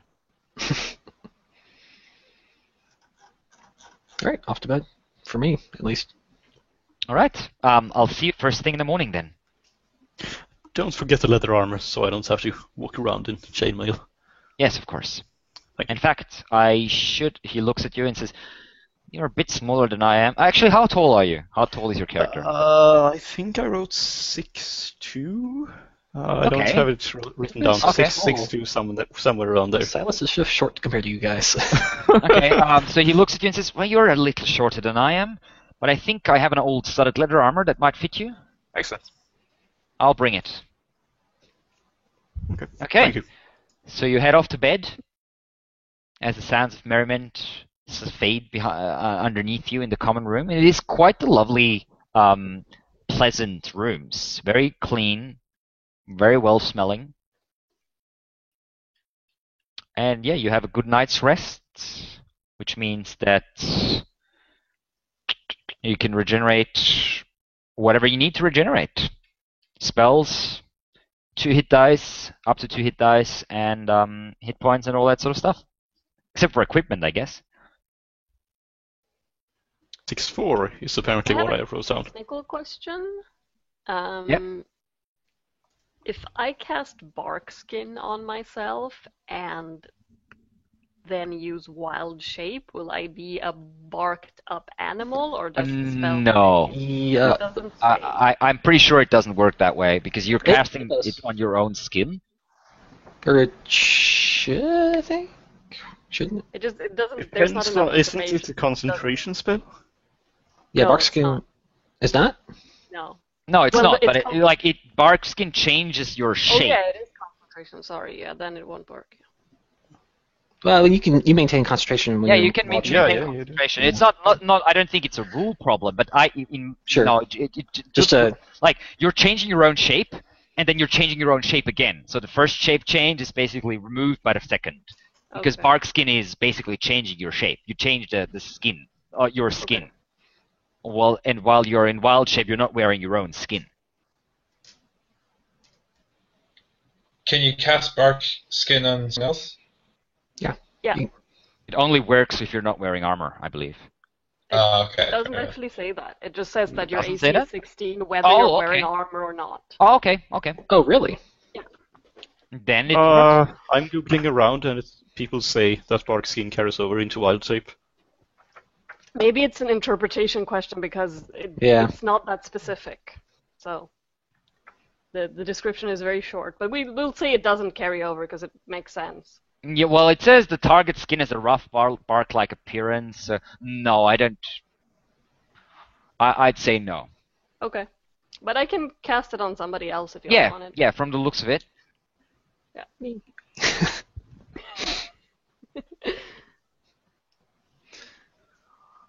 you can cast on the Right. manticore. Don't Please think don't. that would be helpful to our particular situation. I don't know. Okay, so All right. early next morning, you meet up with Lars and about half a dozen of his men outside the gate. The 14. gate. Oh, yep.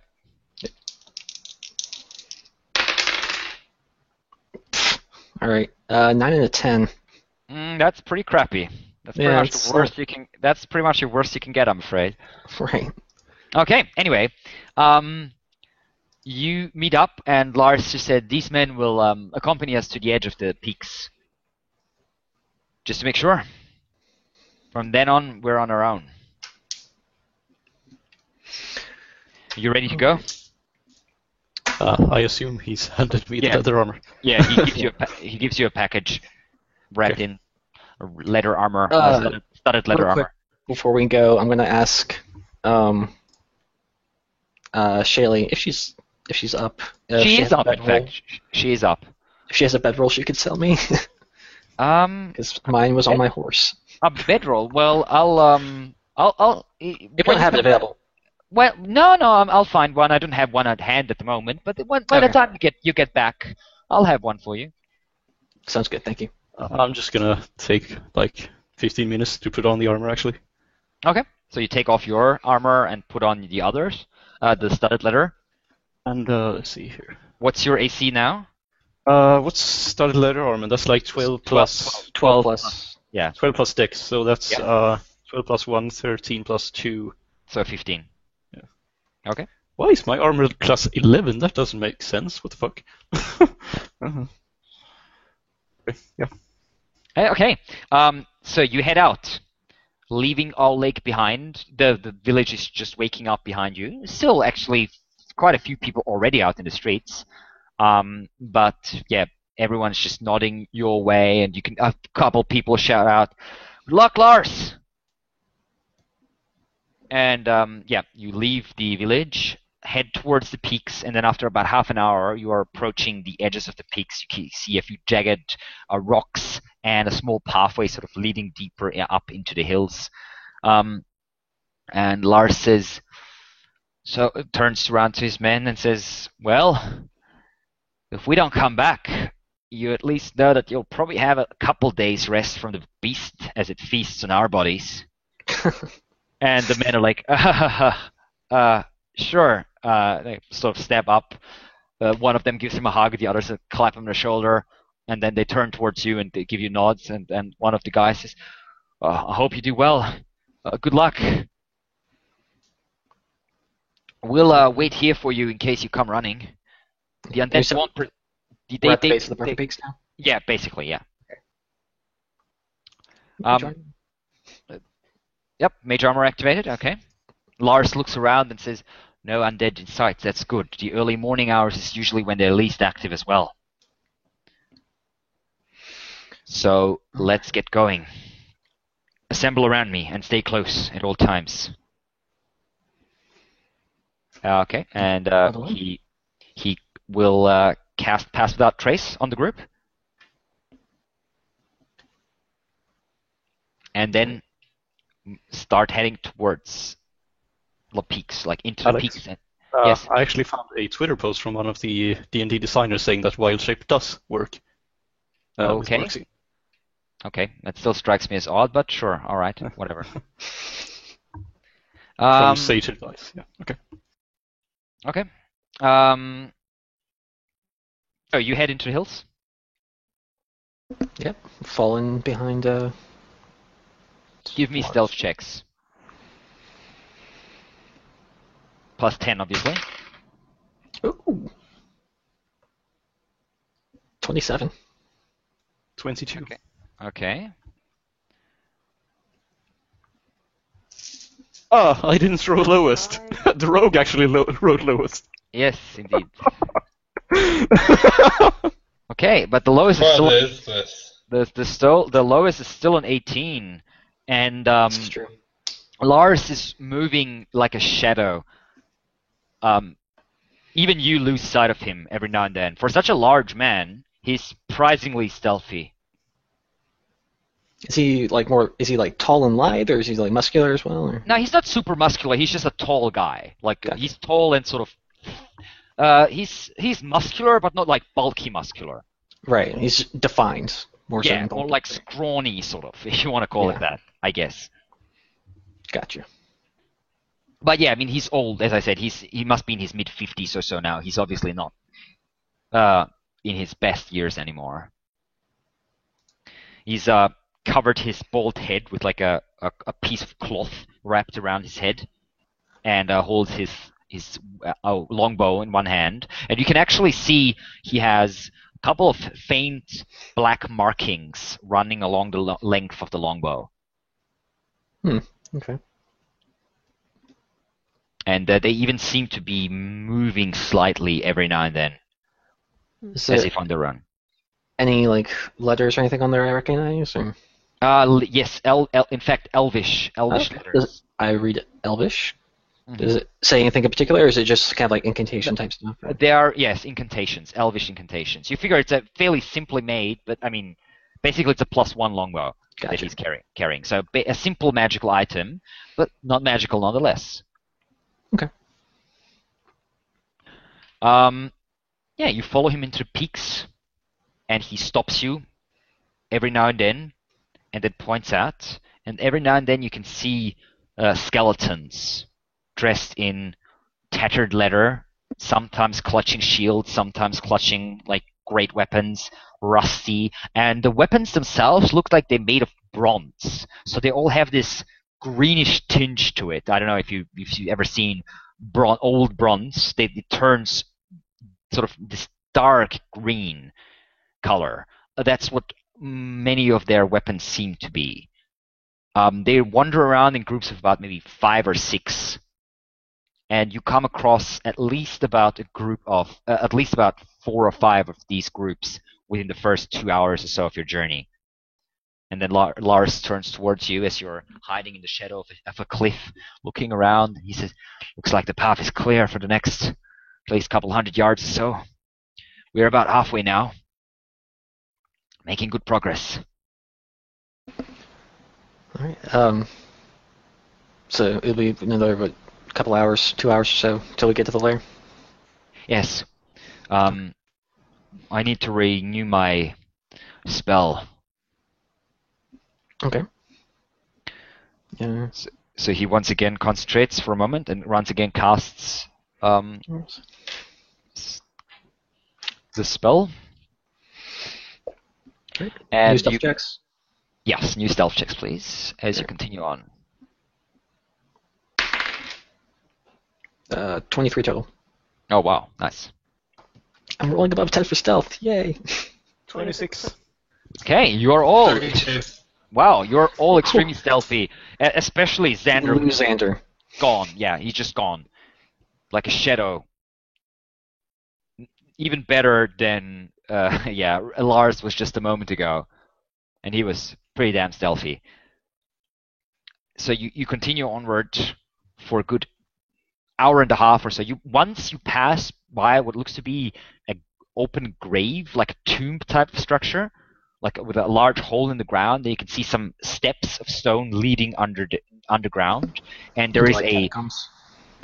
fairly disgusting stench, like old air and mold or something coming out. Lars leads you around it. Not too close. You could just see it from maybe about 50 or 60 feet distance. And once also you see what looks to be an old statue inside in the side of a cliff. What looks to be a warrior, a man with a spear, or you think it is a man anyway. The statue, or it's not statue, it's a relief. What's it called? Like like basically a half statue that's coming out of the wall. I don't know Right. what Like what the Mount right Rushmore word. style. I don't know what the right word for that is. But anyway, it's very worn away by wind and weather. This is clearly old, very old, hundreds and hundreds of years. It looks like some sort of warrior holding a woman in like with one hand, or maybe or like maybe it's another warrior. No, you're not quite sure. Like two humanoid figures, basically. Holding her like protectively. More or less, yeah, or maybe even Or is it- dancing. It's hard to really see exactly because it's been basically, as I said, worn away by wind and rain. Hmm.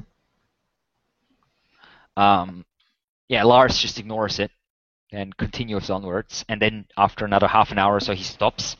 He points up and says, "There, you see those rocks about 200 yards ahead?" I assume you see him.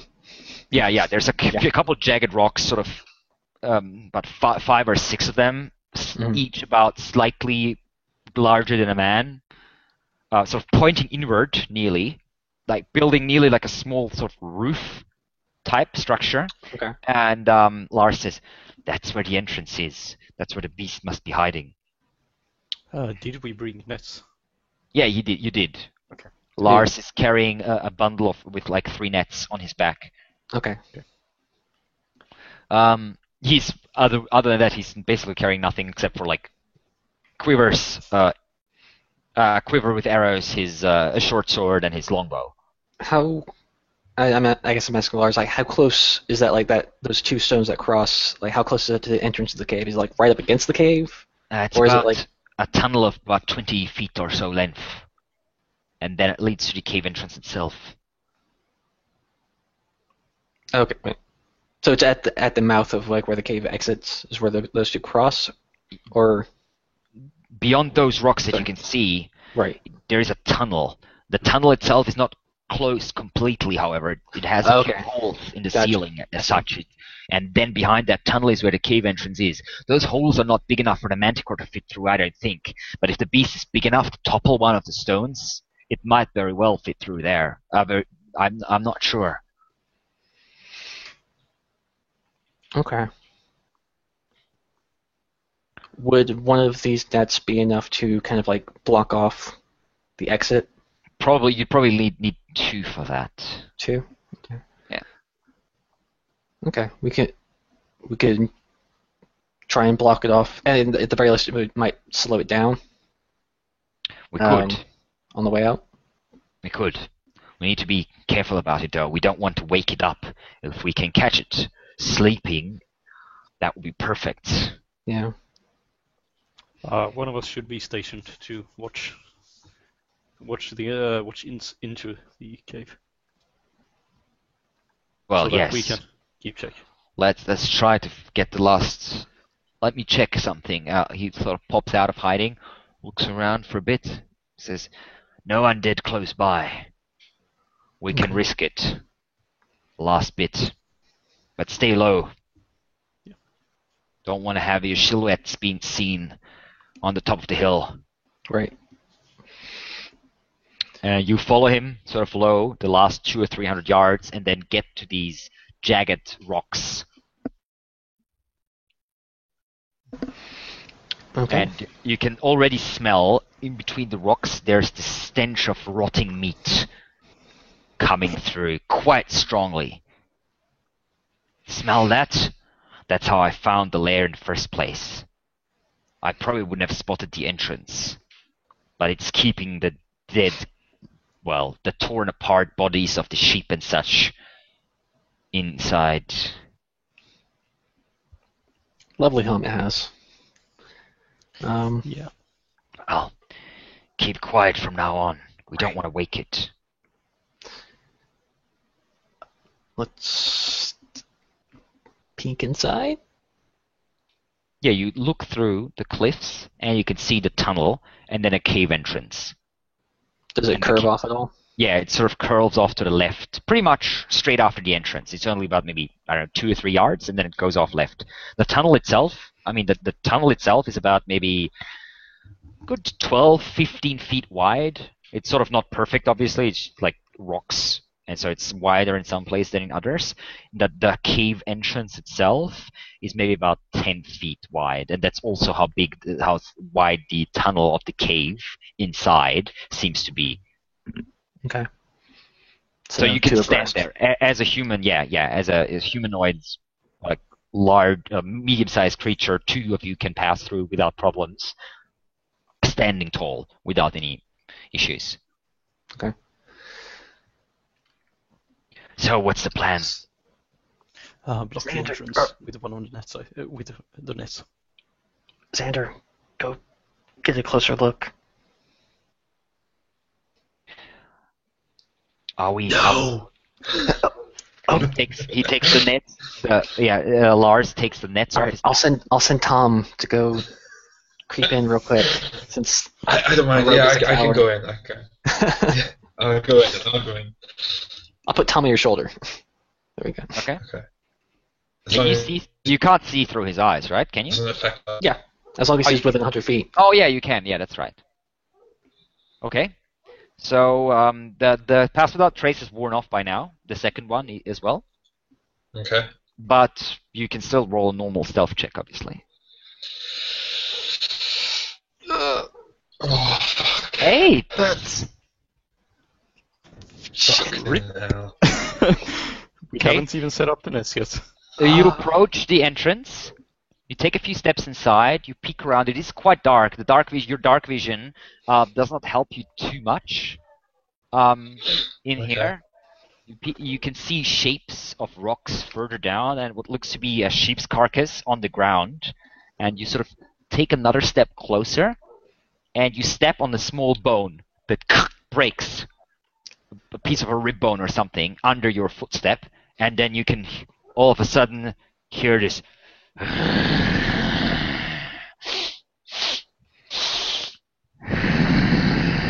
from deeper inside the cave. Shit. Hey. I'm Well- going to put Califos between me and that sound. You don't hear it. You don't hear it. Okay. It's just Xander that hears it. But you can, however, see Xander, who has entered the cave and then stopped just as the sort of tunnel goes to the left, curls around. You can see him standing there, or his silhouette, basically, in the half dark. And he just seems to be frozen in place. And Lars is just, oh, shit, something's wrong. Like, notching an arrow, All right, Got now it. I definitely get behind Califos.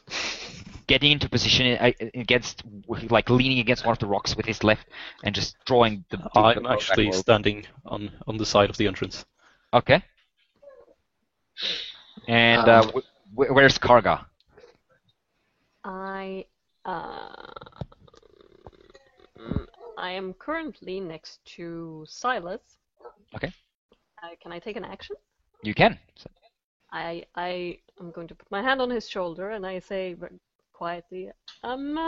Maybe don't die, yes? I I'll cast try to. Barkskin on him. Barkskin, all right. So And 16 AC on Silas at the moment. That's a fair bit better than his mage armor. Yep. And yeah, you can hear this as your skin takes on this dark brown wooden exterior.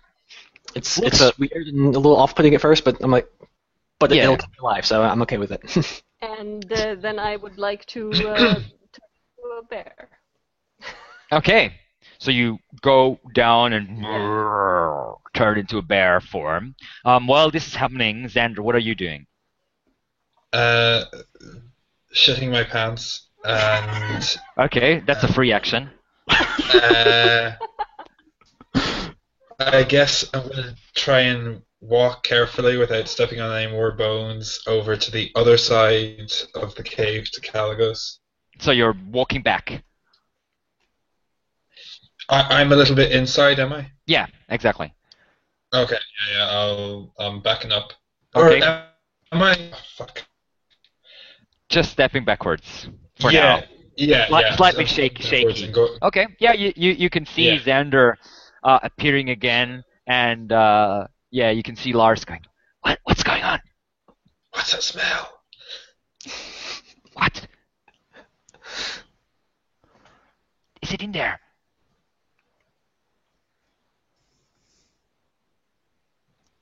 Did you see it? Did you hear it? Is it asleep? I heard it. It heard me. Oh shit! You fool! And you can now all hear this.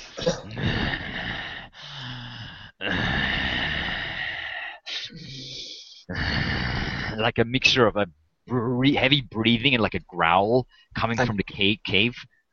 Pulling a net off or from Lars's pack. It's on the ground, yeah. Yeah, I'll grab one of those nets. I'll just have it at the ready.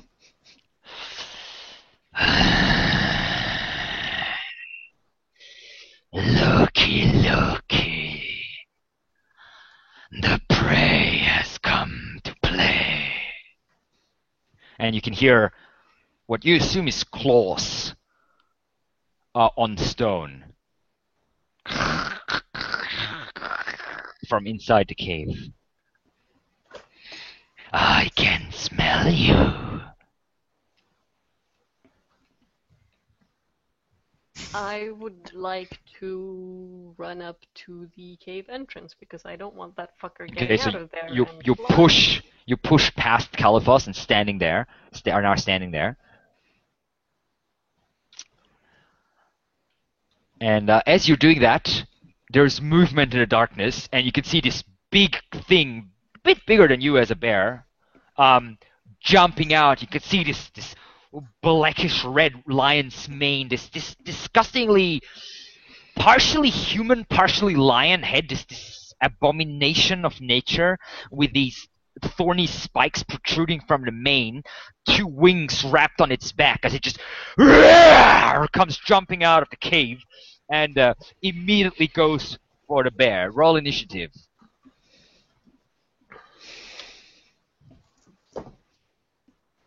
Oh, not bad. 20. Hey,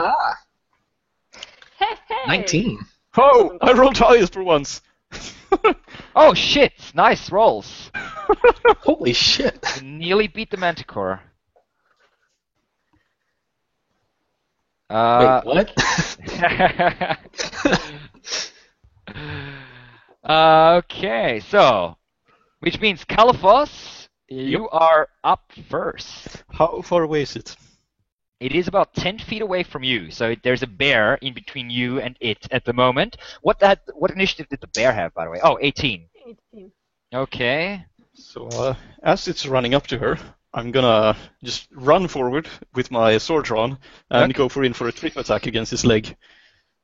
Okay. Actually, I have to see if I hit first, I think. Yes, you have to.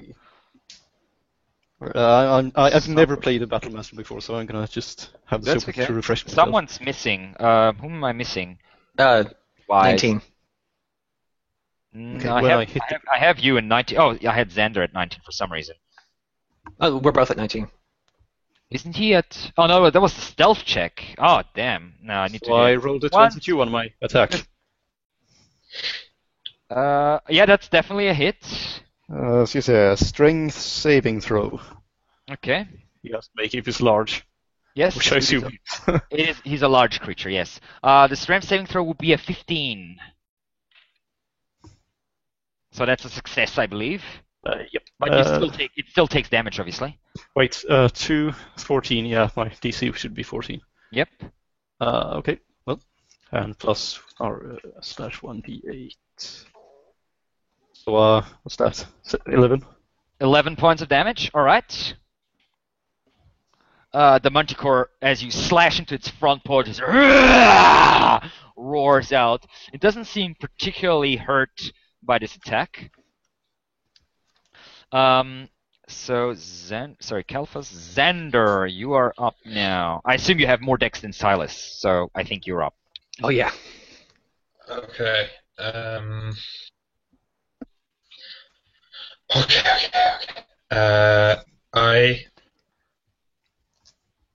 I won't do that much more damage getting in close, so I'm just going to go with my bow. Okay. And Yeah.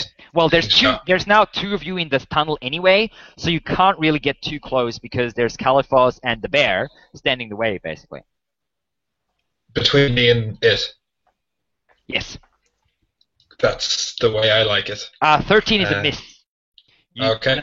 The arrow flies past it, hits the wall behind it, ricochets off, and hits the ground. Silas. Oh, sorry. Do you want to do anything else? You have a bonus action, I guess? I guess I take cover anywhere, or is it just... You can do that, yeah. Is there somewhere you let's could just do hide? that. There's a couple rocks you could hide, yeah. Can I use my action to hide? You can, yeah. Can I use my action? Yeah, I'll Yeah, do that. your bonus action, your cunning action, yeah. Yeah. Yep. Yeah, it hasn't really roll seen stealth? you. Yeah, roll stealth. Yeah, it hasn't really seen you at the moment too well. Okay, 11. Sadly, it still keeps track of you with an 11. Okay. That was Xander. Silas. Roll. Okay. Also, I don't know if it's too late, but I wanted to position myself next to Kargabear. Yeah. Yeah. Your did. That's what I assumed. You were now standing Yeah. two of you shoulder to shoulder, basically, and the Manticore is in front of you. Yeah, I just want to specify. Yep. I'm going to cast Tasha's Hideous Laughter. Okay. on the Manticore. That is a wisdom saving throw, I believe, right? Yes. Against DC 13. That is a 20. Fuck. So he just shakes it off, and its red-yellow eyes now looking straight at you. Awesome. I have no bonus actions. Yeah, I'm just gonna kind of like maybe slide around so I'm not like in this line of sight. Okay, yeah, you press yourself against the rock on the side of the cave mouth, disappearing from view from it, basically. I'm gonna step away for just like 2 minutes. Sure. Sorry. The Manticore's turn now. The Manticore just goes, "Ah!" and lunges forward, slashing into Kalphas with all the three of its attacks. First attack, claw attack, coming in with these lion-like claws. That will be, what's your AC at the moment? 15, right? Yep. That's a miss. You parry it with your shield. The second one is also a miss. Hits the wall next to your head. That it goes in for a bite attack. That will be a hit with a 22. And you take 5 points of piercing damage as its teeth try to grab your leg. And it starts burning. Okay. So here, dexterity saving throw. Okay, that will be a 16. That's I think, yeah. Yeah. But it still takes half damage. Yeah, it does. 2d10. So, 4 damage. 3 damage. 3 damage. Ooh, Yeah, it's rounded so down. Much. Yeah, it really ignores it. It's just like a little flame that shoots out of the wound, hits it on the side, but it really ignores the pain. That was its turn. Now we have Karga, aka the bear. Yes, I would like to do the double attack Teeth Certainly. and claws. Teeth first, then. Yep. Claws first, then teeth. Yep. Did you guys kill it? Yep. Awesome. That is a hit. Nice. Let's see. The Sorry, I have claws to slash roll damage. across its paw. So that's 2d6 plus 4 damage. What did the Manticore do on its turn? Ooh, 16 points of damage. Ooh. Nice. Oh. I have a question. As the bear just slashes across the Manticore's front paw and claws deeply into its flesh. I have a Stinky, question. brackish blood Is comes it only plus pouring 4? out. Does my half-orc savage attack count if I'm a bear? Phew. That's a Just very savage good attack, question. which- You're Oh, is that technically a like different extra damage? species, I so get I... to roll the damage die an extra time. When Yeah, Well, you still keep your features. Oh no, that's critting on the. but you didn't crit anyway. You didn't crit anyway. I doubt it, but I mean, maybe, I don't know. Okay, fair enough. Anyway. We'll see. But yeah, I'd say yeah, because it's more of it's not a physical trait, it's more of a 12 is a miss. The bite attack, Manticore shrinks back a little bit and the bite hits air. And that brings us to Lars, who will take a shot with his longbow from the back, and also cast Hunter's Mark on the creature. And that is a 7, so that's a miss. Another arrow streaks past the creature, hits the wall behind it, and breaks, basically. Shit. Damn it! Kalifos, you're up. I'm gonna grab my chain and try to wrap it around its paw. Okay. So, grapple check, I imagine? Then it's an athletics check opposed by its athletics, basically. Yeah. Or acrobatics. It's going to roll a 10. Yeah, okay. Nice. Certainly. That will be a 13 then on its athletics, which means you succeed to wrap it around one of its front paws, basically. Okay, good. I'm just gonna hold it there. Okay. That was Kalifos. Zender. If he's grappling like that, do I have advantage on my attacks? Yeah, you would have. A grappled creature Okay. gives you advantage on the attacks, I believe. Let me check that real quick. So, Just Grapple. makes it speed 0. Addition. Grappled. Yeah, you're right. It does not give you advantage. Sorry. No, it was restrained. Oh, okay. Is the one that is. Not Yeah. grappled. Okay. There's too many statuses in D&D. Anyway, so no advantage. Oh. But you can still sneak attack Okay. because there's two of your your allies next to the Manticore. right, and I can do that with a bow. Certainly. Yeah, okay. I'll It go. just I guess I'll it keep just has the to be a distance. it has to be a finesse weapon, and all ranged weapons are finesse weapons, basically. Okay. So short bow shot. Ooh, 10 misses. Damn it. Why couldn't it have been Okay, the other one? I'll get. Zender's still slightly off-put by the extra weight in his pants, so he's like shaking all That's over it. the place. I'm going to try and hide and Okay. relieve my pants weight. Yep. It's like See, shaking out you're- the leg. Yeah. 20. Okay. Yeah, you're gone from its view. Silas. Cool. Alright, I'm gonna cut back around the corner. Recast Tasha's Hideous Laughter and Okay. make it roll 9 on this one. It will fail, Good. obviously. So now it's thrashing about on the ground, laughing. Okay, the Manticore just like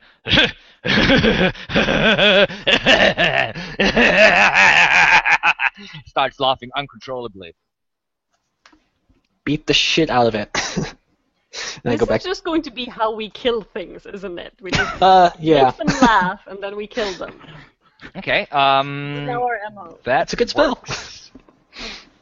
Yes. That is concentration. All right.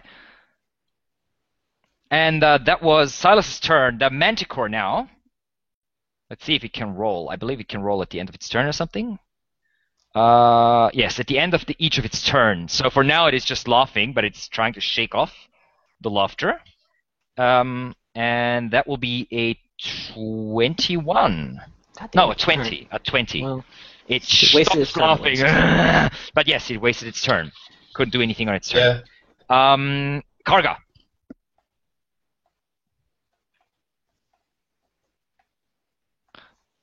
That's a miss with a claw attack.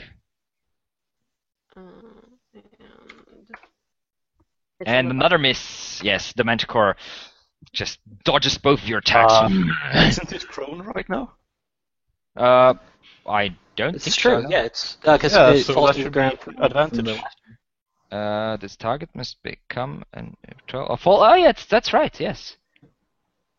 Yeah, you're right. It is prone, so you have advantage in the attack. So basically, that was your claw attack. Yeah, so claw misses. A bite. You can do 2d20 KH1. Oh, Yeah, damn. I know. Oh, and there we go. Oh, yeah, that's it. Okay, so use your claw attack and your barbaric, your half-orc crit. So 3d8, I believe. Yes. No. 2. The bite is only 1d8. Yeah. Plus 1 because you rolled a 20, plus 1 because you have Savage Critical. Oh, So okay. 3d8. Isn't That- current crits in 5e just doubles usually? No, that's Doubles the it's dice. you double the dice. Yes. Yes. I thought it was double the damage from the dice. No. That's a mad. Well, I mean, you can do both things, yes, but Yeah. no. Okay, 8 damage. Well, that could have gone better. Still, the Manticore is still on the ground as you you jump up to it and bite it into the shoulder, rip out a piece of meat. It tastes disgusting. You spit it out immediately. But still, you heard it. That was Karga's turn. Now Lars was sort of trying to see the Manticore to get past you, taking a shot with disadvantage, and misses. And the arrow flies past, misses everyone, and hits the Did you wall do behind that the with Manticore advantage? again. Nope, because prone is disadvantage on range attacks. Okay. Interesting. Yes, because the creature is smaller target because it's on the ground. Right, yeah. Califos. So I got the chain around its leg, and I'm not gonna let it go. I'm gonna try and rip it out at a really uncomfortable angle, Okay. so it can't get up. It has trouble getting He can't up, get up please. because his movement is 0. Because he's grappled. He can't stand up. That's true, yes. In fact. Yeah, Well, I'm just gonna keep hold him it. from trying to get up. Okay. Yeah. Xander. As you're just I'm pulling on the chain, basically. I'm gonna run off and try and open this fool up with my. I guess can I sneak attack with a rapier? Yes, but you yes. cannot quite get to the Manticore. That's the problem because there's a bear, which is a large creature, and another of your allies standing in the cave mouth. So there's no. I mean, you can try to get past it if you want to, but you might fail. It would be acrobatics Yes, get I'd past say it. so. I'd say so. Yes. for the sake of an extra 2 on a dice. Let's go with my bow. Okay. Another short. Then- That's with disadvantage because the Manticore is prone. Oh shit! No, okay, yeah, no. Then I'm running up. If I know that it was smaller, I'd run up Cunning action and dash try up. and acrobatics over it. Yep. So I'll acrobatics over them. Yes. Acrobatics check. Do a flip.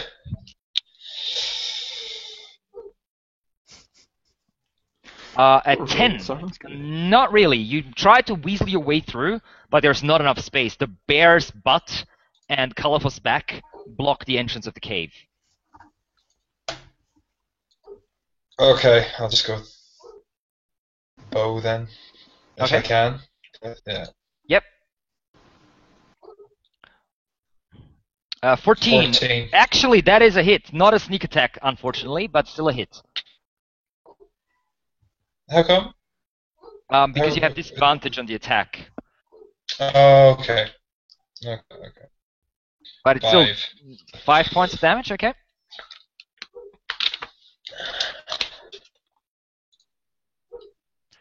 Yeah, the arrow hits the manticore in the side of its face and then bounces off, but leaves behind a glancing cut. And we are up to Okay, can I try? Silas. Can I hide again? Sorry. Yeah, you can. Yep.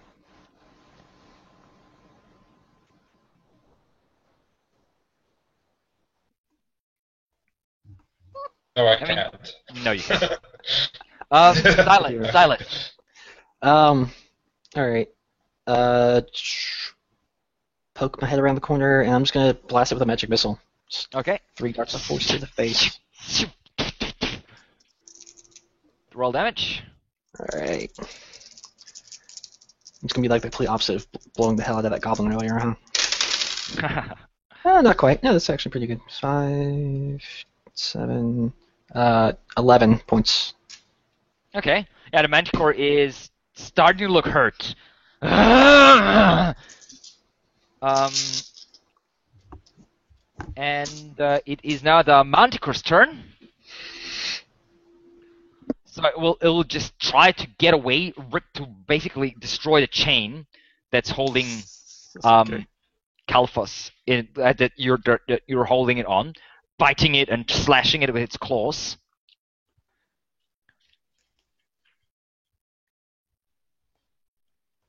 Oh, in fact, yeah, no, that's all right. It is now in animalistic, so it just attacks the chain. I had no idea what the chain has at AC. I think that just might it's be probably- automatic hit. Hits, yeah, I'd say so. Okay, so the first claw attack and the second claw attack. Okay, 2 claw attacks rip through it and burst the chain, and the manticore jumps up and goes in for a bite against Kalphos, angry at you for holding him down, and that will be a 23 on the bite. Nice. You try to bring your shield up, but it's too fast. Bites you in the arm, just behind the shield, and that will be 10 points of piercing damage, as it rips a decent wound into your arm. How much Exposing- did it deal last turn? I don't know. Was I it don't think I 7 wrote or it down. something like that? I would say 7. I think something like that. Okay, and that was the Manticore's turn. And which means we are up to Karga. It's obviously stood up as well. Yeah. I'm also looking really rough. Cause. Hit. The bear just goes up, brings down the claw, slashing through the Manticore's back through its mane.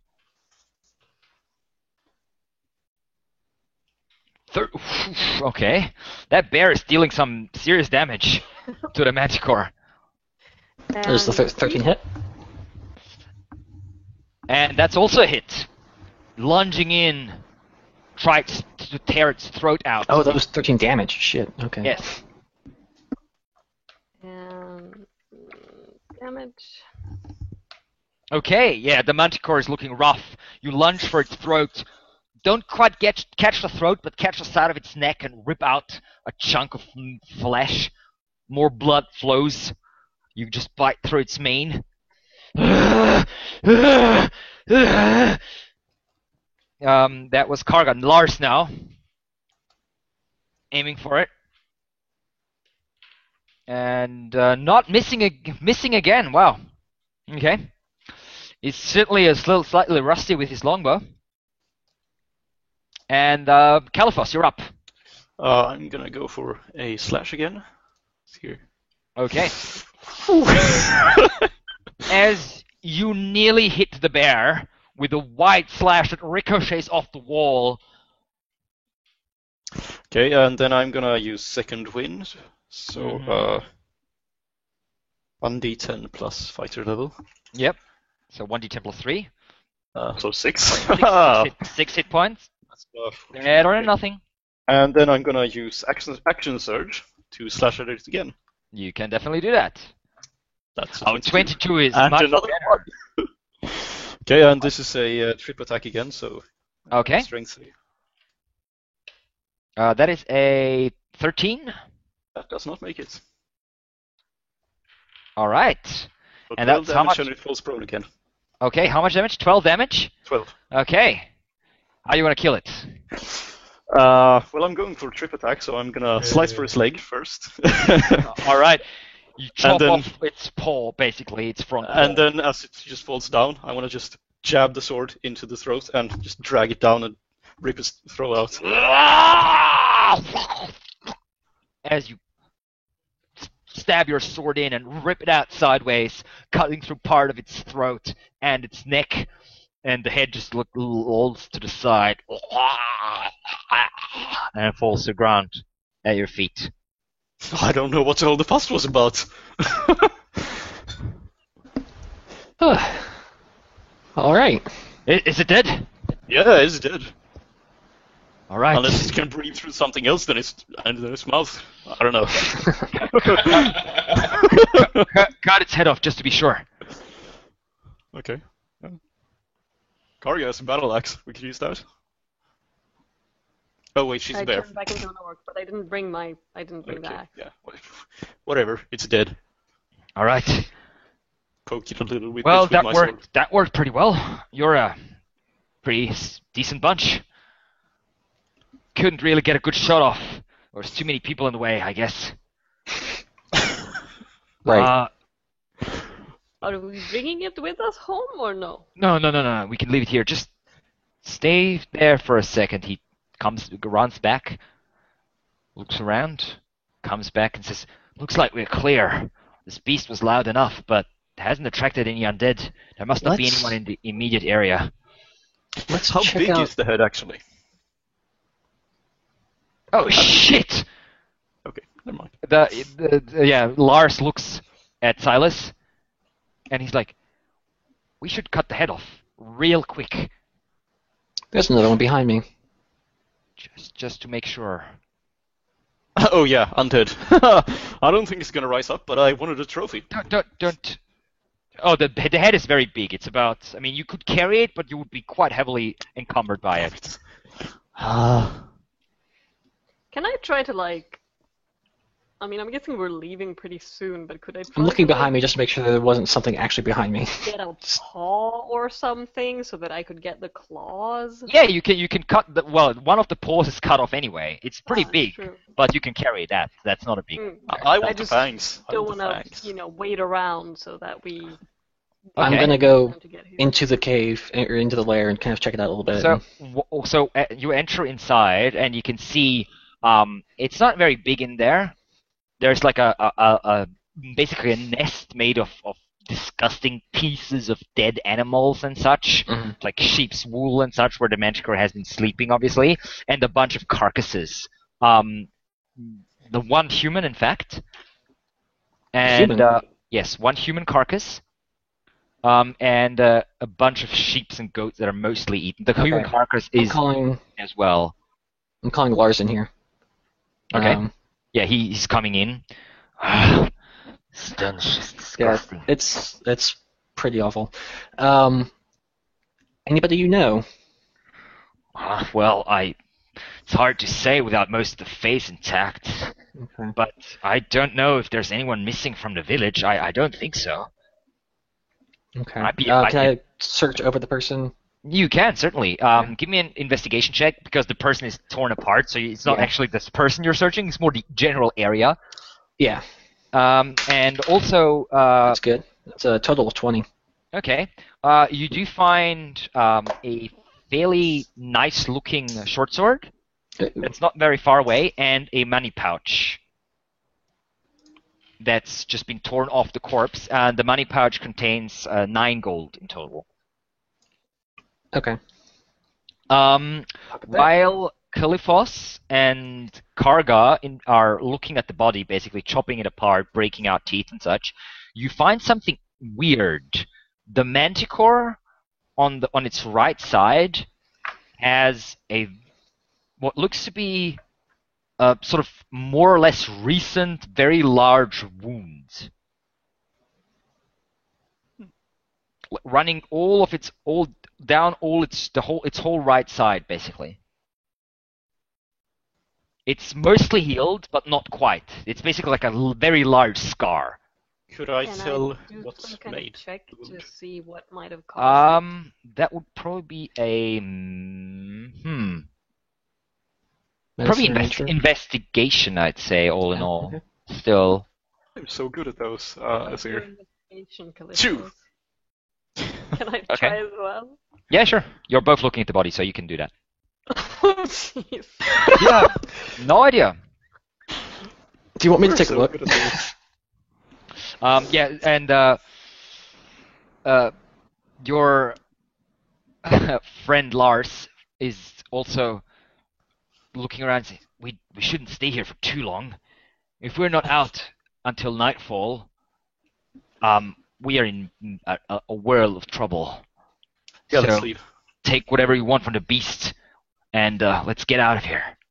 So I'll just take the only things I found in the cave were just like the money and the short sword. Pretty much, yeah. Is Other it- than is that, it- By nice short sword, do you just mean like well made and well yeah, yeah, preserved? well made. Yeah, exactly. It's not not like magical magic. or anything. Gotcha. It's just like a decent. It's not rusty or like broken Good. or anything. Okay. It's a decent short sword. So Also, you would say that this lair looks fairly recent. Mm. Like maybe, I don't know, 2 weeks old or so at the most. Huh. Maybe Okay. a little bit more. I mean, it's hard to say really, but it's not older than a month. No way it's older than a month. Can I take a glance at the wound or the scarring on my way out? Sure. Let's see if I can get a quick idea. 11. You're not sure. Okay. Whatever it was pretty big. All right. Anyway, yep. How much in terms of monster bits would we have been able to get off of it while they were looking around? I don't want Well- to say extra, but just while they were looking around. If you wanted to take a paw, I mean, you could have chopped off, say, a second paw if you wanted to. But that's pretty much. They were only in there for like a minute, tops. It wasn't very long. I just Okay, wanted well. the two canines. The thing is, Manticore doesn't have canines. Okay. It has like its teeth look like sharpened human teeth. It's very weird. Its head is not a lion's head. It's more like a human face with like a mane around it, a large human face with like I'll sharp just grab teeth. the biggest I can find in Yeah, the time that I have. the teeth are fairly big. They're all like canines, basically, the size of a lion's canines would be. They just don't have particular canines as such. Yeah. And in fact, they have 2 rows of teeth, like a shark, sort of. When you see that as you open its mouth, it's and also you nearly fall unconscious from the stench as you open its mouth. Nasty creatures. Yes, not particularly Chop attractive. off the other paw and I hold it out to Calyphos. You want? You No. can hold on to it for now. Okay. I put the Just find Put a the way to paw- refrigerate that, I'd say. It'll start smelling. Okay. Yeah. And you make ready for your journey back, hoping that you will not run into any undead. And that is where we will be ending it for tonight. Oh, I want to fight undead. It's not difficult in these hills. Just make a little bit of noise, and you'll find plenty of them. Anyway, so congratulations on killing the Manticore. I guess the goblins were the real villain this session. Goblin. Yeah, well, thanks for We'll have a everyone watching revenge. this on YouTube. We will be continuing next week, and we'll see what happens then, as our adventurers will maybe be fighting tons of undead that come swarming their way. Maybe not. We will see. And we'll see if they find out what this Manticore was all about, eventually. All right. See you guys. Bye. See you next week.